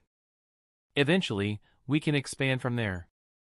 For the time being, we should first try taking control of Down Island and then move on to Spider Miles, Doffy explained, having discussed this plan with me earlier. After learning about all the islands and places in North Blue, we came up with the most strategically sound plan.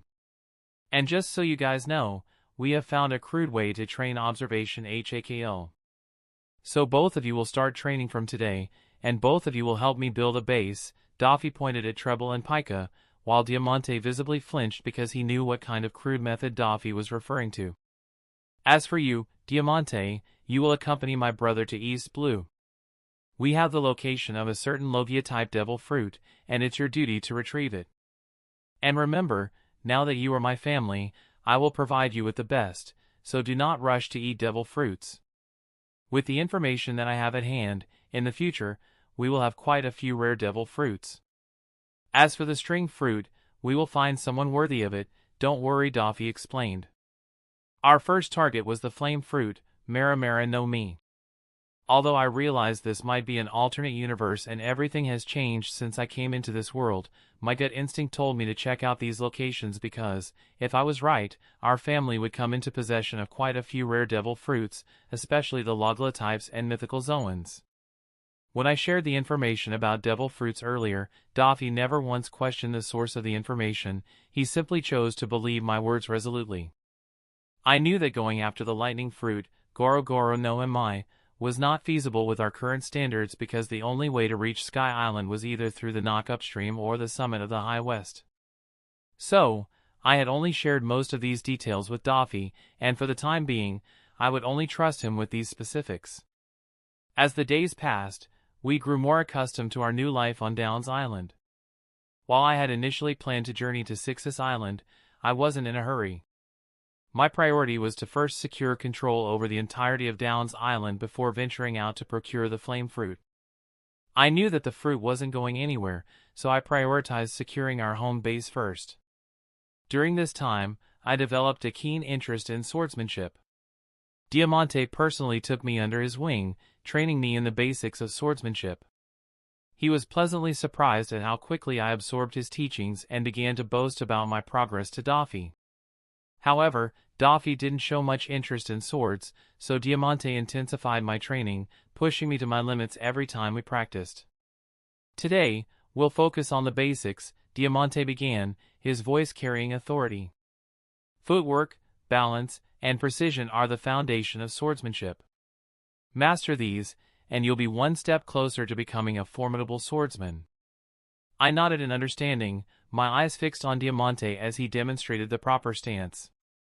His movements were fluid, and each step was deliberate and purposeful.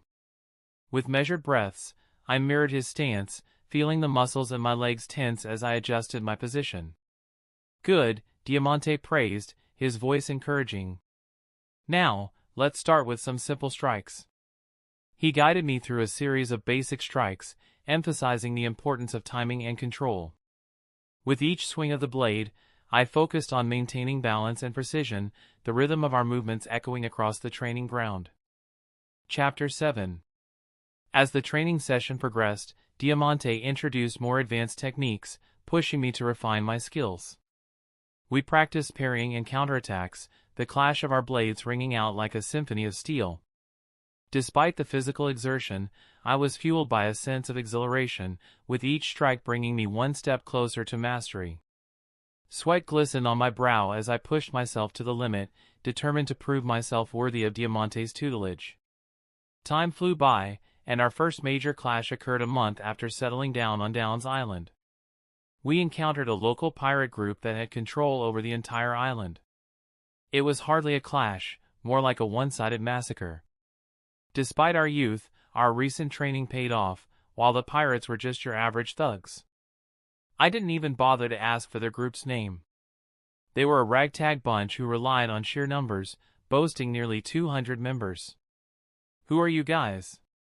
Why are you attacking us? We have no quarrel with you, this must be a misunderstanding, the supposed leader of the group pleaded, cornered in a shabby tavern where he had been enjoying his drinks. Now, he was missing a limb, which had been severed earlier when he aggressively raised his blade and pointed it toward Doffy and mocked him. More than 20 corpses lay within the shabby tavern, all once belonging to the little pirate group. Doffy leisurely walked and sat down on a chair and observed the man without responding to his pleas. The pirate leader was stalling for time, and I knew he was waiting for the rest of his pirate gang to gather to try and confront us with numbers, but the poor fellow had no idea that his fate had already been sealed. It was then that Doffy said, "I really didn't want to shed much blood while settling down on this island. We simply cannot afford to have any disruptions to our plans." Doffy's tone was calm, almost indifferent, as he surveyed the scene before him. The pirate leader's eyes widened in fear as he realized the gravity of his situation. "Please spare me. I'll do anything, just let me go," he pleaded, desperation creeping into his voice. Doffy's expression remained unchanged, his gaze unwavering. "You had your chance to negotiate, but you lost it when you pointed that blade at me," he said, his voice cold and final. Without another word, Doffy stood up from his chair, and I drew my sword with fluid grace. The pirate leader's eyes widened in terror as he realized his fate was sealed. In one swift motion, I delivered the final blow, ending the pirate leader's life with a decisive strike. "It seems like we have quite the commotion outside. It seems like the rest of the gang is waiting outside to ambush, maybe." Diamante couldn't help but mock the pirate gang's actions. "Our entire family has been growing steadily stronger in the past month. Even Virgo was strong enough to overpower a normal pirate, and except for Treble and Pica, the rest had started breaching the initial stage of observation haki. I was the only exception, as I had awakened it innately, I just had to hone it steadily." Doffy stood at the front with me next to him, followed by the rest of the family. Doffy gestured to me and Treble to take the lead, as it would be ideal I was able to dodge bullets, and Treble could use his devil fruit to defend himself. I had already observed the surroundings, and I saw more than 100 pirates who had surrounded the tavern to ambush us. With Diamante and Virgo at our backs, we stepped out into the fray, ready to confront the pirate gang that surrounded us.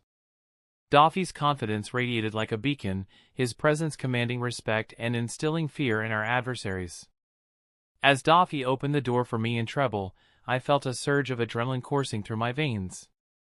With my blade drawn, I charged forward, my senses heightened by the rush of battle. Bullets whizzed past me, but I moved with preternatural speed and agility, dodging and deflecting each projectile with ease. The rooftop snipers posed a significant threat, their vantage points granting them clear shots at our exposed positions. But with my observation haki flexed to its current limit, I anticipated their moves, sidestepping their attacks and redirecting their gunfire back at them with deadly accuracy. As I closed in on the first enemy, I could feel the weight of my blade in my hand, its edge eager to taste blood. With a swift upward slash, I severed the pirate's jaw, his agonized scream drowned out by the cacophony of battle. The pirates, faced with the sudden onslaught, faltered in their resolve, their attempts at drawing melee weapons proved futile against my lightning-fast strikes. With each adversary I dispatched, their ranks grew increasingly panicked, their fear palpable in the air. Meanwhile, Treble stood steadfast at Doffy's side, his devil fruit powers poised to defend our leader against any potential threats. We fought bravely, but we were not reckless, mindful of the dangers that lurked amidst the chaos. As the fight intensified, I could feel adrenaline surging through my veins, heightening my senses and sharpening my focus. Bullets whizzed past me, their trajectory was easily predicted with my observation haki. I danced through the chaos with fluid grace, each movement calculated to evade the deadly projectiles. With a flick of my wrist, I deflected incoming bullets, sending them ricocheting off the walls and into the ranks of the pirates. Their cries of pain echoed through the air, but I didn't relent. Every strike was swift and precise, aimed at incapacitating my opponents with ruthless efficiency. As I closed in on the nearest pirate, I could see the fear in his eyes. He swung his blade wildly, but I effortlessly sidestepped his attacks, my movements a blur of speed and agility. With a swift motion, I disarmed him and delivered a powerful blow that sent him crashing to the ground. But there was no time to dwell on my victory. More pirates surged forward, their numbers seemingly endless. I moved with calculated precision, weeding through their ranks and striking with lethal accuracy. With each enemy I dispatched, my confidence grew, fueling my determination to emerge victorious. Through the chaos, I caught glimpses of my family fighting alongside me, especially the trio, whose skills had been honed through years of struggle and hardship. Together, we were an unstoppable force. It was a one-sided massacre. But even as we fought, I could sense a shift in the tide of battle. The pirates began to falter as more bodies piled up, their morale wavering in the face of our relentless onslaught.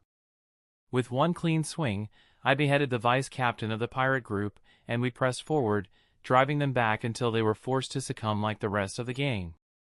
As the dust settled and the echoes of battle faded, I stood amidst the wreckage, my chest heaving with exertion. But there was no time to rest, not yet.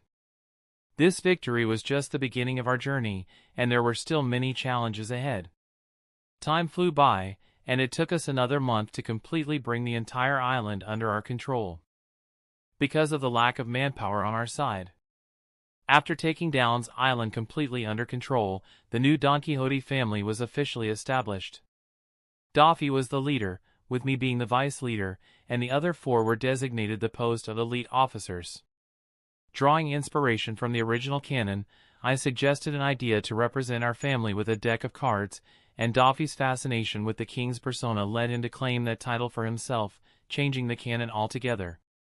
As for me, I took on the mantle of the Joker, symbolizing the anomaly. The four main squads, each led by an elite officer, were each assigned a suit in the deck, respectively. The ace, queen, and jack positions remained vacant for the time being, awaiting the recruitment of worthy individuals who would embody the spirit and values of the Donquxote family. I had already begun compiling a list of potential candidates, each possessing unique skills and talents that would complement our crew's strengths. Our crew's structure was more than just a hierarchy, it was a reflection of our unity and purpose. Each member had a role to play, contributing their strengths to our collective success.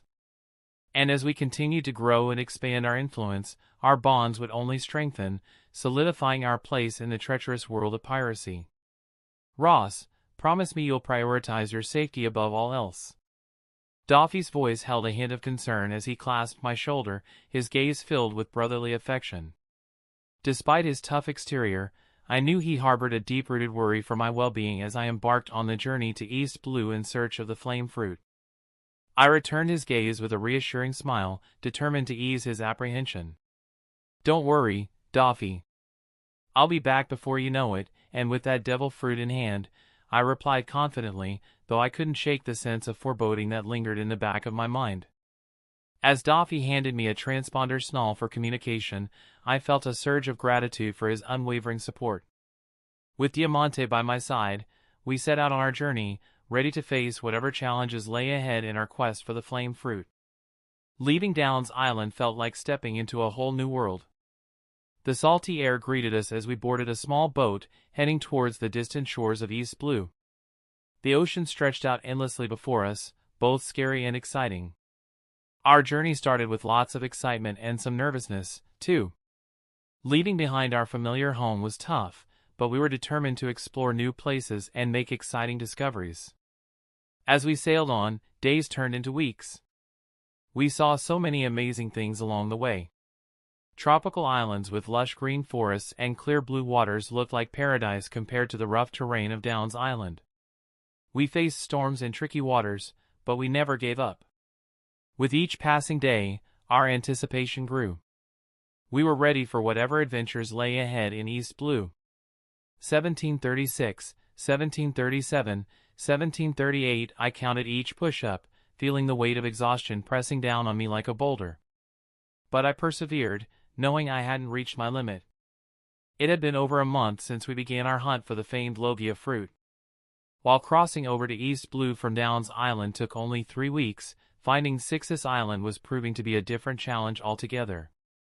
In a world where islands littered the seas in their thousands, finding one whose name might not even be accurate was like shooting in the dark. Many would call our pursuit foolish, but my instinct told me we would succeed, so I hadn't given up hope despite visiting 3 towns in East Blue without any leads on Sixus Island.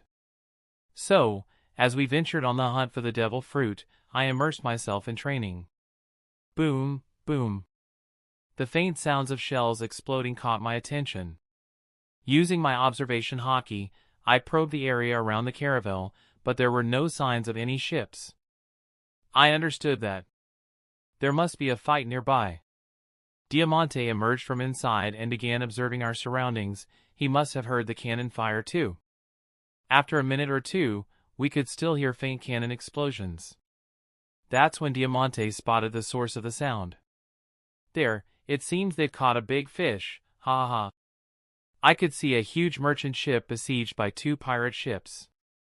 Judging by the pirates' swift approach, they were quickly gaining on the merchant ship, and unfortunately, they were heading in our direction rapidly.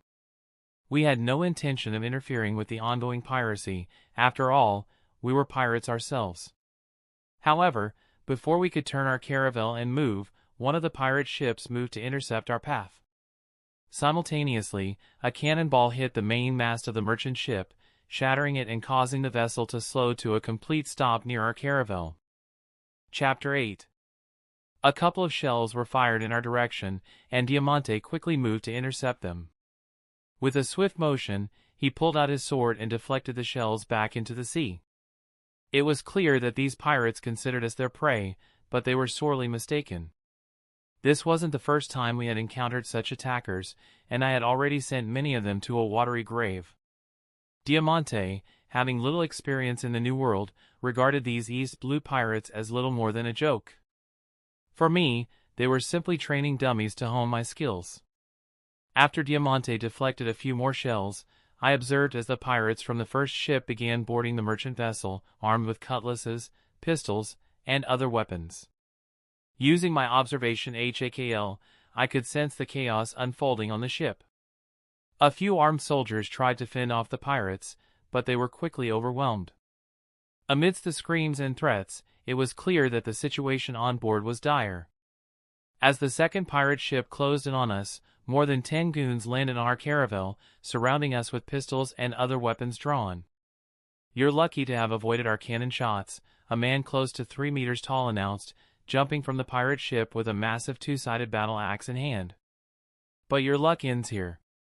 We are the infamous Red Scorpion pirates of the East Blue. Surrender peacefully if you know what's good for you." Before he could continue, Diamante interrupted him. "If you value your lives, I suggest you leave this boat immediately. We don't take kindly to strangers aboard. I'm offering you this courtesy as fellow pirates, so don't push your luck." "Ha ha ha, look here guys, a little kid and a teenage clown calling themselves pirates," the tall man mocked, his voice dripping with arrogance. Then, he abruptly stopped. "Do you two really know what it means to be pirates? Do you hear that scream, kid? Those aren't screams, but music to the ears of a real pirate." He flexed unnecessarily, trying to intimidate us. "What's wrong, kid? Frozen in shock? Have you already pissed your pants?" he taunted further. "Look here, guys, it seems like the kid has sold his pants in fear. Now, be a good kid and show me where you've kept the money and other valuables. Maybe I'll find it in my heart to spare your lives." His words grated on my nerves, and I grew increasingly irritated. "TCH, such a poor joke. You don't have any class. Why is it that I always come across fools like you?" I leisurely started walking towards the man with the battle axe. As I stood in front of him, I gestured for him to come closer. The fool didn't think twice and bent down. However, what he didn't expect was my swift movement as I pulled out my blade and thrust it through his neck. What followed was carnage. Diamante didn't even make a move, leisurely standing by the side, watching my performance. I quickly drew the pistol from the waist of the now-dead man. Before his body hit the deck, I had shot 5 times, every bullet finding its mark. With observation haki enhancing my marksmanship, my shots were precise, a skill honed from my previous life. Thud, the bodies hit the ground. One of the remaining pirates reacted, swiping down with his blade to cut me in half from behind. I simply sidestepped, and the blade harmlessly crashed onto the deck. I swung my sword upward, severing both of the pirate's arms. "Kill him!" With a loud scream, the remaining half-dozen pirates charged at me simultaneously, completely forgetting about Diamante. The commotion aboard our caravel had already attracted the attention of the pirates on the second ship. When they saw the large man lying in a pool of blood, some pirates couldn't help but scream, "Vice Captain!" I realized the man I had plunged the blade into should have been the vice captain of the so-called Red Scorpion pirates. I dodged all the attacks and bullets fired at me by the remaining goons, while the pirates from the second ship prepared to fire a cannon at such close range. Diamante swiftly intervened, landing on top of the cannon that was about to be fired. "Sorry, but I cannot let you guys do that. This little caravel still needs to help our journey, and it's kind of perfect for us, so I've grown attached to it," he declared before striking down the man aiming the cannon. As I started cutting down the remaining pirates on the boat, Diamante initiated his own slaughter, quickly decimating the pirates on the second ship. By the time the pirates on the first ship had taken the merchant ship under control, Diamante and I had already eliminated all the pirates on their second ship. Only after the chaos subsided did the remaining pirates notice the silence from the second ship. "You guys, what are you daydreaming about? Quick, transfer the loot back to our ship before the Marines arrive." The captain of the Red Scorpion pirates kicked a dazed subordinate who was staring at the second pirate ship, noticing the unusual silence. "Captain, something's not right. I don't see anyone on our second ship, and I felt like I heard the screams of some of our fellow crewmates earlier," the subordinate quickly explained. "Oh, you guys don't have to be worried about them. They are no longer part of this world," a voice interrupted, drawing the attention of all the pirates on the merchant ship. The pirate captain laid his eyes on a tall youth and a small child carrying a blade and a pistol in each hand. "Who the hell are you? How did you guys escape from?" One of the pirate crew began to ponder, but before he could finish, the pirate captain shot him dead, fear evident in his eyes. "Oh, really interesting, someone who has brains. Well, in that case, it makes things easier," I remarked, realizing the pirate captain must have realized we were not to be offended, especially young Diamante, as fear was evident in his eyes. "Don't worry, we just need a few pieces of information. As long as any of you can answer here, we will be on our way, not bothering you guys with your exploits," I reassured, knowing I needed information on Sixus Island, and who better to ask than a pirate who frequented these waters? The pirate captain showed no resistance and nodded quickly. I began describing the details of Sixus Island and its surrounding sea features from my memory, amidst a group of pirates and the remaining passengers who had been tied down on the deck of the ship. Patiently, I waited for a response as the pirates frantically discussed the information I had shared. After a minute, I realized it was a failure, but unexpectedly, the captain of the merchant ship called out, "Sir, I do know about the island you are referring to, at least I believe it's the same island from the description you provided," the man called out while being bound. "Interesting. Go on," I said, approaching the man, while the pirates simply glared at the merchant captain, none daring to move as Diamante kept a watchful eye on them. "I'm sorry, sir, I cannot do that unless you can guarantee the safety of everyone on this ship from the pirates," the man replied, attempting to use us as a shield against the pirates, realizing that the Red Scorpion pirates were no match for us. "Ha ha ha, you want to negotiate, is that so? You sure are either brave or stupid. Fine, I will give you a chance. Tell me, what do you know about the island's location?" I asked the man. The remaining pirates understood the situation and quickly started boarding their own ship under their captain's orders, while Diamante watched, seemingly bored. After a few minutes, I finally had the information I needed. By the time I had it all, the pirate ships had already traveled a long distance. Now, most of the people on the merchant ship were free from their bonds, and I had kept my word. The remaining were helping the others through their bondage. "Thank you so much for your help, sir. We will never forget your kindness." The merchant captain bowed deeply towards me and Diamante. Just then, my words froze the man in shock as he stood back up. "You know, I really do hate people who try to deceive me. I truly had no intention of harming you after I gave you my word, but you just had to go ahead and push your luck, didn't you?" My words made the merchant captain falter. However, what he didn't know was that I could somehow read his emotions and, in turn, his surface thoughts. Even I was not aware of how exactly this worked. I did not know if this was a type of power that I acquired from observation or a rudimentary form of something similar to the voice of all things. As I concentrated my observation haki enough, I was able to read other people's thoughts. The cunning merchant had planned to share the intel about the island I was looking for in the black market and with the Marines because he rightfully guessed that I was looking for some sort of treasure. "Sir, I have no idea what you are talking about. Everything that I have shared is true. I was not trying to deceive you." The merchant captain started sweating, still confused as he hadn't realized that I already knew about his motives. He must have thought I was a mere kid and easy to fool. Well, he would have succeeded if not for my ability to hear his thoughts. Bang! I did not want to waste too much time here now that I knew the approximate location, so I simply shot the man and threw away the pistol, walking away and jumping back to my caravel, not bothering about the reactions of the remaining passengers. Diamante and I resumed our journey, with the details collected from the merchant captain. Diamante estimated that we would need another week to reach the suspected sea region.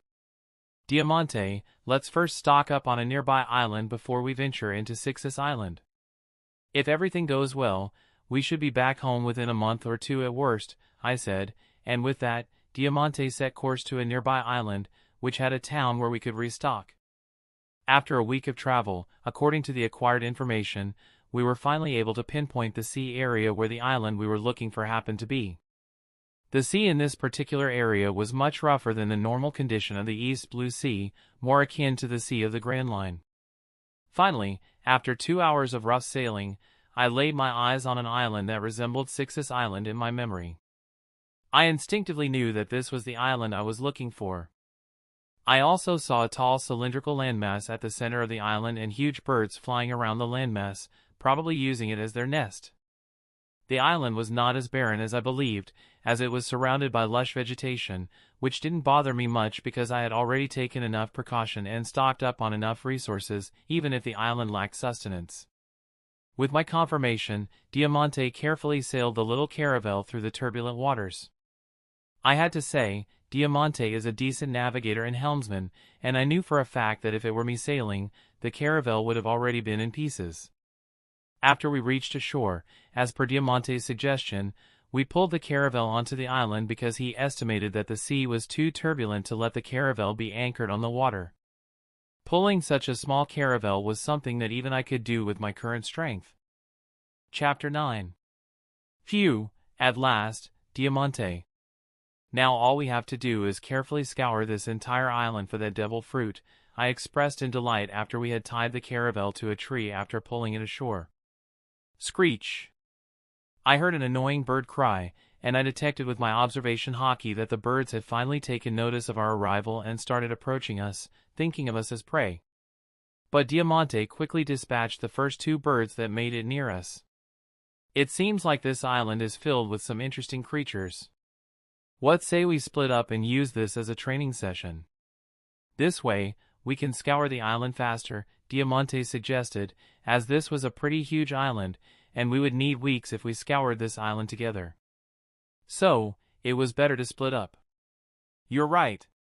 How about this, let's meet back at the ship in a week. We can use this time to hone our skills. I quickly agreed to Diamante's suggestion because I could detect quite a few strong animals within the interior of the island, so it would be a perfect place to test my current progress. As the sun set over the trees, I began my hunt for the devil fruit. The forest was alive with chirping birds and rustling leaves as I tiptoed through the greenery. But soon, the calm was shattered by the growls and roars of the island's creatures. With my special sense, I stayed alert for any surprises. Wild animals pounced from the bushes, but I dodged and fought them off. There was a tough fight with a huge python, whose scales were like armor. It took all my strength, but I defeated it. As I explored, I marveled at the beauty of the forest. I paused to admire a rare flower and watched a spider spin its web. But danger was always close. I had to fight off predators and other creatures. When night fell, I camped under a glint oak tree, feeling tired but determined. I knew the devil fruit was out there, waiting for me to find it. As the sun rose on the fourth day, I felt a sense of excitement in the air. I knew I was close to finding the devil fruit, and my heart raced with anticipation. As I explored the shore, I stumbled upon a hidden cove. It was a magical place, with crystal-clear waters and colorful fish darting between coral reefs. Diving into the water, I felt a sense of wonder wash over me. I swam amidst the vibrant sea life, my eyes scanning the ocean floor for any sign of the fruit. And then, amidst the swaying seaweed, I spotted it, an old, tattered chest nestled amongst a bed of broken wreckage, probably from an old shipwreck. With a sense of triumph, I reached out and picked it up from its resting place. Emerging from the water, I cradled the chest in my hands, feeling a surge of power coursing through me. Although I hadn't opened the chest yet, I knew in my gut that this was what I had come for. After making it back to the shore, I settled into a comfortable spot and turned my attention to the small chest I had discovered among the wreckage. Despite its weathered appearance, the chest seemed surprisingly intact. Ignoring the scattered debris around me, I focused solely on unlocking the secrets within.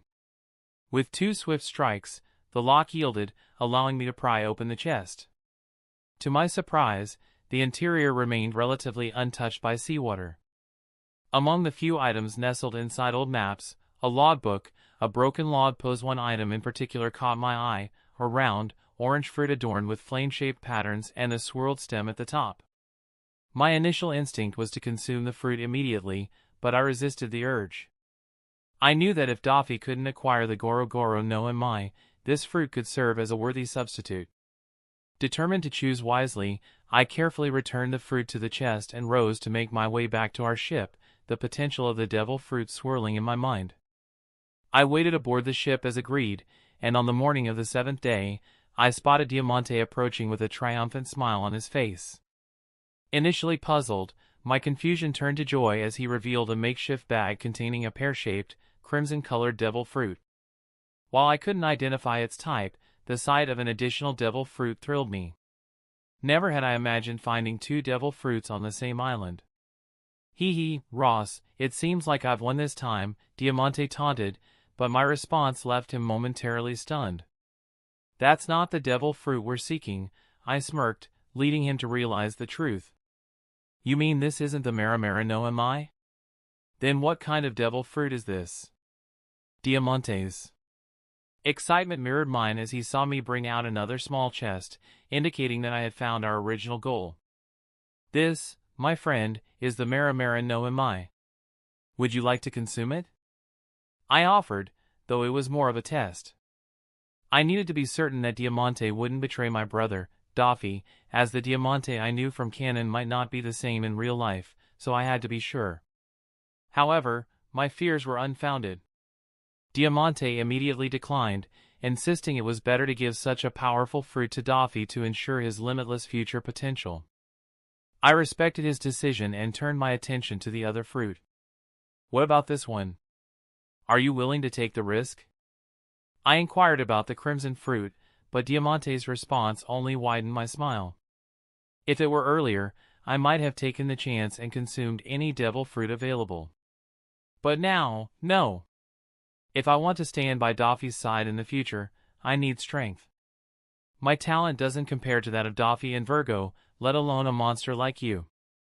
So, if I truly aim to become a top powerhouse, I can't rely on luck alone. I'm confident that in the future, the family will find a suitable fruit for me, Diamante declared, showing no hesitation in declining both fruits. His resolve impressed me, and I made a mental note to inform Doffy about the need to acquire a top-class devil fruit for Diamante in the future. It had been a week since we found the 2 devil fruits. Currently, we were in Town, a place I had longed to visit, as it would one day lay the foundation for the world of One Piece. The future pirate king, Gold, Roger, was still somewhere in the New World, yet to acquire his title. Although renowned, he had not yet reached the pinnacle of piracy. I had already informed Doffy about our successful mission using my personal transponder Snall, and although he insisted on my immediate return, I managed to convince him to let me have a quick look around Town. While I leisurely strolled around, Diamante was purchasing supplies for our return journey. Both devil fruits were under his protection, as he was undoubtedly the stronger combatant between the two of us currently, especially after awakening his rudimentary form of observation haki along with his decent swordsmanship. As I walked, an old, shabby-looking store caught my attention. I realized it was the same shop where Zoro would later obtain sandal katetsu in the future. My legs instinctively moved towards it, curious to see if my luck would hold. The interior of the shop was much better than its exterior suggested. As I entered, an old man behind the counter noticed me. "Kid, are you lost? If so, I can help you find your parents," he offered kindly, assuming I was lost rather than a potential customer. "No, sir, I'm not lost. I'm here to see if I can find a suitable sword. The one I'm currently using may break any time," I replied, showing him the old katana Diamante had given me, strapped to my back. The old man was surprised at first, then composed himself. "Kid, are you aspiring to become a swordsman in the future? That's a great dream. Just don't go around swinging the sword and cutting down innocents in the future, all right?" he advised, standing up from behind the counter and approaching me. He directed me towards the various swords on display within glass cases and started explaining them with relish. He didn't even inquire if I had enough money to afford a sword, but seemed more interested in sharing his knowledge. To my disappointment, none of the swords on display were what I was looking for. "Sir, do you have any more swords other than the ones on display? Most of these look very expensive." "I don't think I can afford them," I asked politely, despite having more than enough money from Diamante. Let's see. Other than these swords, I have quite a few well-crafted, affordable blades in the warehouse. Would you like to check them out, kid?" The old man must not have many customers, so he offered to show me the blades kept in the warehouse. As I entered, I noticed hundreds of swords, some brand new, some old, some ancient, but all in pristine condition. Every blade was well maintained, even the cheap ones within the barrels. However, what caught my attention was a conspicuous corner of the warehouse where more than a dozen katanas wrapped in thick fabric were neatly set aside.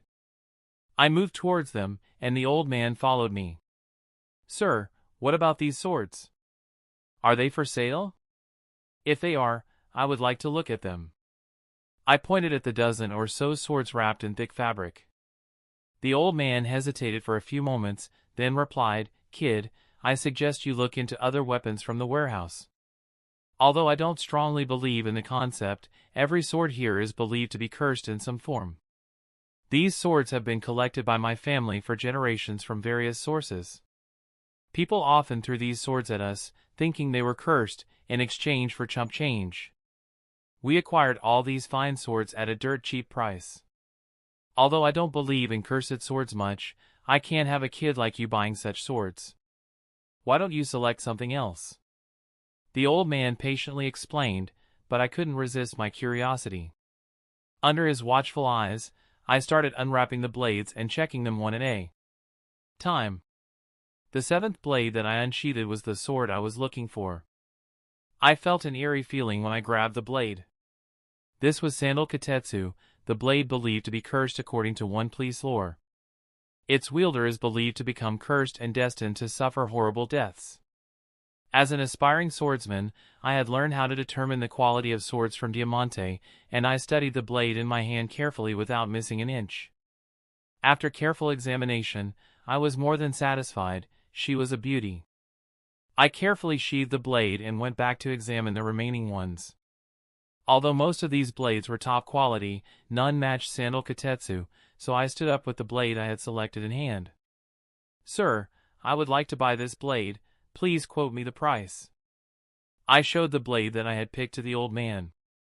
"Kid, are you sure? If anything were to happen to you, curse or not, I would." The old man still hesitated, despite not believing in cursed swords. He was reluctant to sell it to a little child. "Sir, if that is my fate, then so be it. Cursed blade or not, if my time has come, then my time has come. I am not going to let a sword dictate my destiny," I declared simply because I knew that even if the blade was truly cursed, I had the will and determination to overcome it. Chapter 10. Maybe it was my words, because after a few moments of deep contemplation, the old man sighed and agreed to sell me the blade. After we returned to the counter, the old man helped me polish the sword and the scabbard. He said it was a free service offered to anyone who purchased a sword here, but I knew the old man was waiting to see if I would change my mind. After realizing that it was a futile effort, he sold me the famed blade for a mere 20,000 belly, which I happily paid. "Take care, kid, and remember not to kill innocents.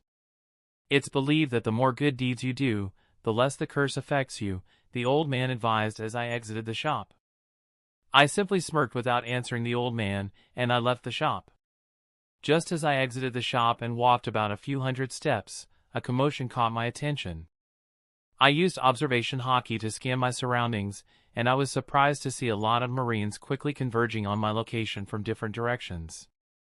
I could hear their hurried footsteps, and within moments, the Marines had quickly surrounded me. "Captain, that's the kid." "It's that kid, I'm sure that's him." A civilian was frantically waving at me while pointing. I quickly used my observation HAKL to read the surface thoughts of the man pointing at me, and that's when I realized what exactly was happening. "Kid, we are Marines. We need to interrogate you regarding a recent incident near Lobetown. Quietly follow us back to the base." "Seize him!" The Marine with the rank of captain quickly ordered his subordinates to setsa me by force. Some of the surrounding people voiced their concerns regarding Marines using force against a little child, but the surrounding Marines pushed them back, threatening them not to interfere with Marine business. I knew I had no way out, and today I had to shed blood. After reading the captain's thoughts, I understood that surrendering peacefully was not an option. "Hee, it seems like your curse has already caught up," I commented loudly while drawing the new blade, ready to engage the Marines. "Kid, is this supposed to be a joke? Hand over the weapon and surrender quietly." One of the officers stepped up to retrieve the blade from my hand. But I was not going to wilt. I knew these Marines had come with a single purpose, to capture me, and nothing I said would make them change their decision. As the man extended his hand to wrench the blade from my hand, I dodged and quickly swung the katana, slicing the Marine officer's neck. No one expected me to retaliate, and blood gushed out of the neck wound as the man was too late to react to my attack. The civilians who had been standing around started running in various directions as they saw me cut down a full-grown man with relative ease. "Capture him. As long as he is alive, everything is good," the Marine captain quickly recovered from his shock and shouted at the other Marines. I counted close to 100 Marines that had surrounded me, and only the captain might prove to be a challenge and might be a bit stronger than me. But I was confident in handling him. The battle escalated within moments after I cut down the officer. The Marines rushed, brandishing their weapons, trying to impale me. For some odd reason, they were not using their guns, maybe because their captain had declared that he wanted me alive. As the first Marine fell to the ground, his comrades roared in fury, their faces twisted in determination. Without hesitation, they charged at me, their weapons gleaming in the sunlight. The clash of steel filled the air as swords clashed against swords, creating sparks that danced around us like tiny fireflies. I swiftly parried the incoming strikes, my movements fluid and precise. With each swing of my blade, I aimed for vital spots, aiming to kill rather than incapacitate. Even the Marines showed no mercy, their attacks were relentless and unforgiving. In the midst of the chaos, I spotted the Marine captain, his eyes blazing with fury as he lunged towards me with unmatched speed and strength. His sword sliced through the air like a viper, aiming straight for my sword arm. Determined not to be outmatched, I met his strike with equal ferocity, the clash of our blades sending shockwaves rippling through the air. We danced around each other, each move calculated and precise, as if locked in a deadly game of chess. And after a brief clash, he retreated back behind the other Marines. Though I was a child, he was facing me with caution. As I fended off the Marine captain's attack, the other Marines started closing in on me, attempting to encircle me. I flared my observation haki to the max, allowing me to anticipate their moves and dodge their deadly strikes with agility and precision. However, the Marine captain retreated, using the other Marines as cover to launch surprise attacks. Despite their coordinated efforts, I remained focused, my senses heightened by the adrenaline coursing through my veins. With each strike, I countered swiftly, my blade flashing in the sunlight as I deflected their blows with ease. The dance of battle continued, with the sound of clashing steel echoing through the air. The Marines fought with determination, their faces set in grim determination as they sought to capture me at any cost. But I refused to yield, my resolve unshakable as I met their attacks head on. As the battle raged on, I remained vigilant, my senses attuned to every movement around me. With each passing moment, I grew more confident in my abilities, my movements becoming more fluid and precise. Despite the odds stacked against me, I refused to back down, determined to emerge victorious. With a fierce battle cry, I launched a counterattack, driving back the encroaching Marines with a flurry of powerful strikes. The Marine captain, seeing his forces falter, redoubled his efforts, launching a series of devastating blows in a desperate attempt to turn the tide of battle. But I was ready, my instincts sharp as I parried his attacks with expert skill. Bang! Bang! My observation HAKL picked up multiple incoming projectiles as I was engaged in deadly combat with the Marine captain. Just as I was about to dodge, the Marine captain intervened with a sword strike of his own, preventing me from evading. Despite my best efforts, a bullet pierced through my shoulder. Unflinching, I parried the Marine captain's attack while gritting my teeth in pain, then re-engaged him in combat. But despite my best efforts to balance the fight again despite the injury, the captain's skill proved formidable, and with a swift movement, he punched me, sending me flying across the ground. With a triumphant smirk, he raised his sword, ready to deliver the finishing blow. But I refused to go down without a fight. With a burst of adrenaline, I summoned all my strength and agility, dodging his strike at the last moment and delivering a powerful kick to his chest, sending him staggering backwards. Seizing the opportunity, I unsheathed my second blade and launched a series of lightning-fast strikes, each one aimed with deadly precision. The Marines fought valiantly, but one by one, they fell before my onslaught, their cries of pain echoing across the battlefield. As the battle raged on, I cut down the Marines one by one, their numbers dwindling rapidly with each swing of my blade. Despite the bullet wound in my shoulder, I fought fiercely, fueled by adrenaline and determination. With each fallen foe, my confidence surged, knowing that victory was within reach. The Marine captain, realizing that his forces were being decimated, grew desperate and launched a relentless assault against me. But I met his strikes head-on, my swordsmanship matching his blow for blow. With each clash of our blades, sparks flew, illuminating the chaos around us. Suddenly, the gunfire from the hidden snipers ceased, leaving the Marine captain bewildered. But a smirk played across my lips as I realized that Diamante had intervened, neutralizing the snipers and tipping the scales further in my favor. With renewed vigor, I pressed my attack, cutting through the remaining Marines with ferocity. The sound of clashing steel and cries of battle filled the air as I fought with all my might. Despite the odds stacked against me, I refused to yield, my determination unwavering. Finally, after a fierce exchange of blows, I landed a decisive strike against the Marine captain, incapacitating him and leaving him with a stump sprawled on the ground. With his defeat, the remaining Marines faltered, their morale shattered. Sensing victory, I pressed my advantage, driving them back until they were forced to retreat. I was seething with anger at the Marines for targeting me, and with the Marine captain at my mercy, I was determined to end it. As I thrust my blade toward his neck, a sudden movement from behind caught my attention. Reacting on instinct, I dodged sideways just in time to evade an arm reaching out to grab me by the shoulder. Surprised by the unexpected intervention, I quickly rolled to safety and turned to face the newcomer.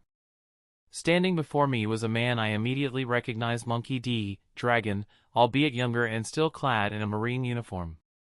Despite his young age, there was an air of authority and power about him that commanded respect. Interesting. Such high mastery of observation haki, at such a young age. Maybe you awakened it innately, Dragon remarked calmly, his voice carrying authority. Sorry, kid, I do not know who is at fault here. I cannot let you kill any more Marines. Because you have already taken lives, even in self-defense, I must take you in. I hope you understand. With that, Dragon walked past me, his back exposed as he checked on the fallen captain. Despite his calm demeanor, I knew better than to underestimate him. Trained by the revered hero of the Marines, Monkey D. Garp, Dragon was undoubtedly a formidable Marine, even in his youth.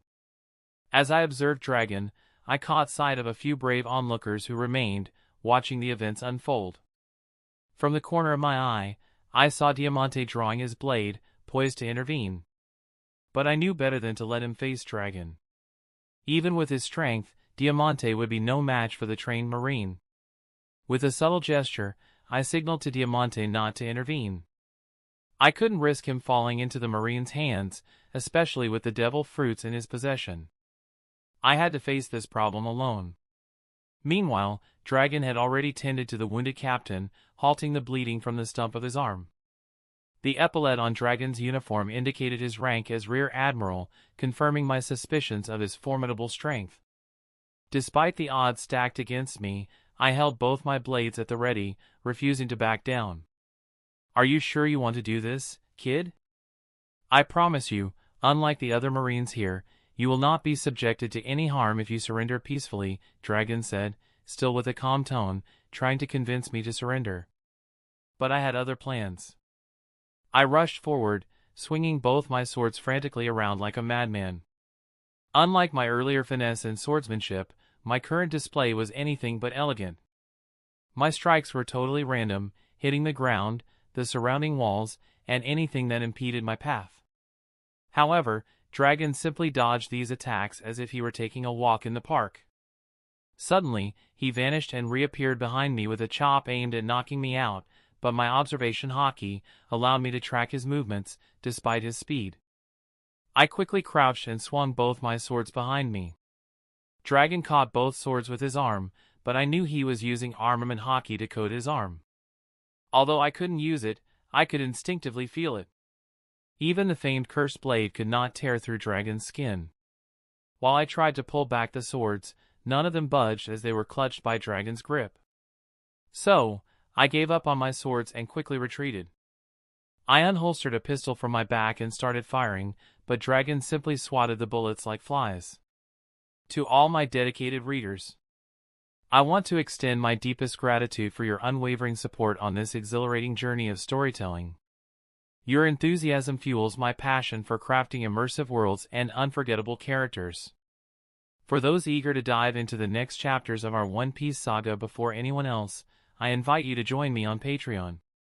By becoming a patron, you'll not only gain access to exclusive advanced chapters but also play a pivotal role in shaping the future of our narratives. Your support means the world to me, and it is your encouragement that propels me forward in this creative odyssey. Together, let's explore the depths of imagination and bring our wildest dreams to life. Chapter 11. Kid, you are good, but you still need practice, and I see you haven't awakened your armament HAKL yet, so please give up this pointless struggle, Dragon said, still thinking of subduing me without harming me. If not, I would have been punched to the ground long ago. I will never. A sudden strike to my gut took the air out of me, and I crumbled to the ground in pain. Although the man held back, it felt like being hit by a sledgehammer. You get distracted too easily, kid. Hasn't anyone taught you how to fight? You could have reacted if you had all your concentration on me, Dragon declared, crouching down to check on my crumpled form. However, I knew for a fact that even though I could follow him using my observation HAKL, my body was not fast enough to react to dodge that strike. My consciousness was fading, but I used the pain and sheer will to hold on. Sigh, kid, why are you so stubborn? You should have just followed me quietly when I asked. Why suffer so much? Dragon was moved by the way I was still trying to stand back up despite the overwhelming pain. He moved again, and then I felt everything around me go dark. A few minutes later, the entire scene was cleared out by the Marines. Diamante stepped out of a nearby alley towards the location where I had fought the Marine captain and then Dragon. He was carrying a transponder snail in his hands, seemingly connected on the other end. Diamante, what's the situation there? Is my little brother safe? Doffy's voice came from the other end of the snail, carrying so much anger and frustration that Diamante could feel it. Diamante carefully observed the battleground, and after examining it, he discerned a hidden message within the random scars left on the floor. He immediately conveyed this message to Doffy, who seemed to calm down a bit, though the anger lingered. Although he didn't blame Diamante, he felt a bit disappointed in him. Even Diamante felt ashamed of his own weakness and apologized to Doffy. Doffy, I'm sorry I was not able to save Ross. If I were strong enough, maybe Ross wouldn't have stopped me from intervening. I promise you, I will personally infiltrate the Marine base and get back young Master Ross, Diamante conveyed through the transponder snail, awaiting Doffy's instructions. No, you will follow Ross's instructions. My little brother would not do something without a proper reason. If he has asked you to return to Downs Island, then do it. But you are going to wait in Lode Town until he contacts either one of us. Just monitor the Marines from a distance. Your life is also as precious as my little brother's, so don't act recklessly, Doffy said, having received the hidden message that I left for him. I had asked Diamante to return home, and I would contact them shortly to update them on my plans if possible. In a room designated for higher-ranking officers within the Lode Town Marine Base, Dragon leisurely sifted through some documents. On a small couch beside him sat a child wrapped in bandages. "Oh, brat, why did you call me here? Didn't I tell you that we had to leave for the New World after stocking up? Why are you still loitering around here in Lode Town? Have you become lazy again?" bellowed the middle-aged Garp as he burst into the office, berating Dragon for delaying their departure as he had instructed them to leave for the New World earlier. "Dragon, brat, you better have a good reason for making us delay our departure. If not, I will be personally handling your punishment," Garp threatened. Although Dragon seemed composed, I could see the slight twitch on his face. Maybe he still feared his father's fist, but I didn't care much about it. I was more interested in how Dragon would explain the situation. "It's the kid. He has caused quite a commotion in the town in broad daylight. He cut down more than 4 dozen Marines, including the Marine captain of Lode Town." Dragon started explaining the situation slowly.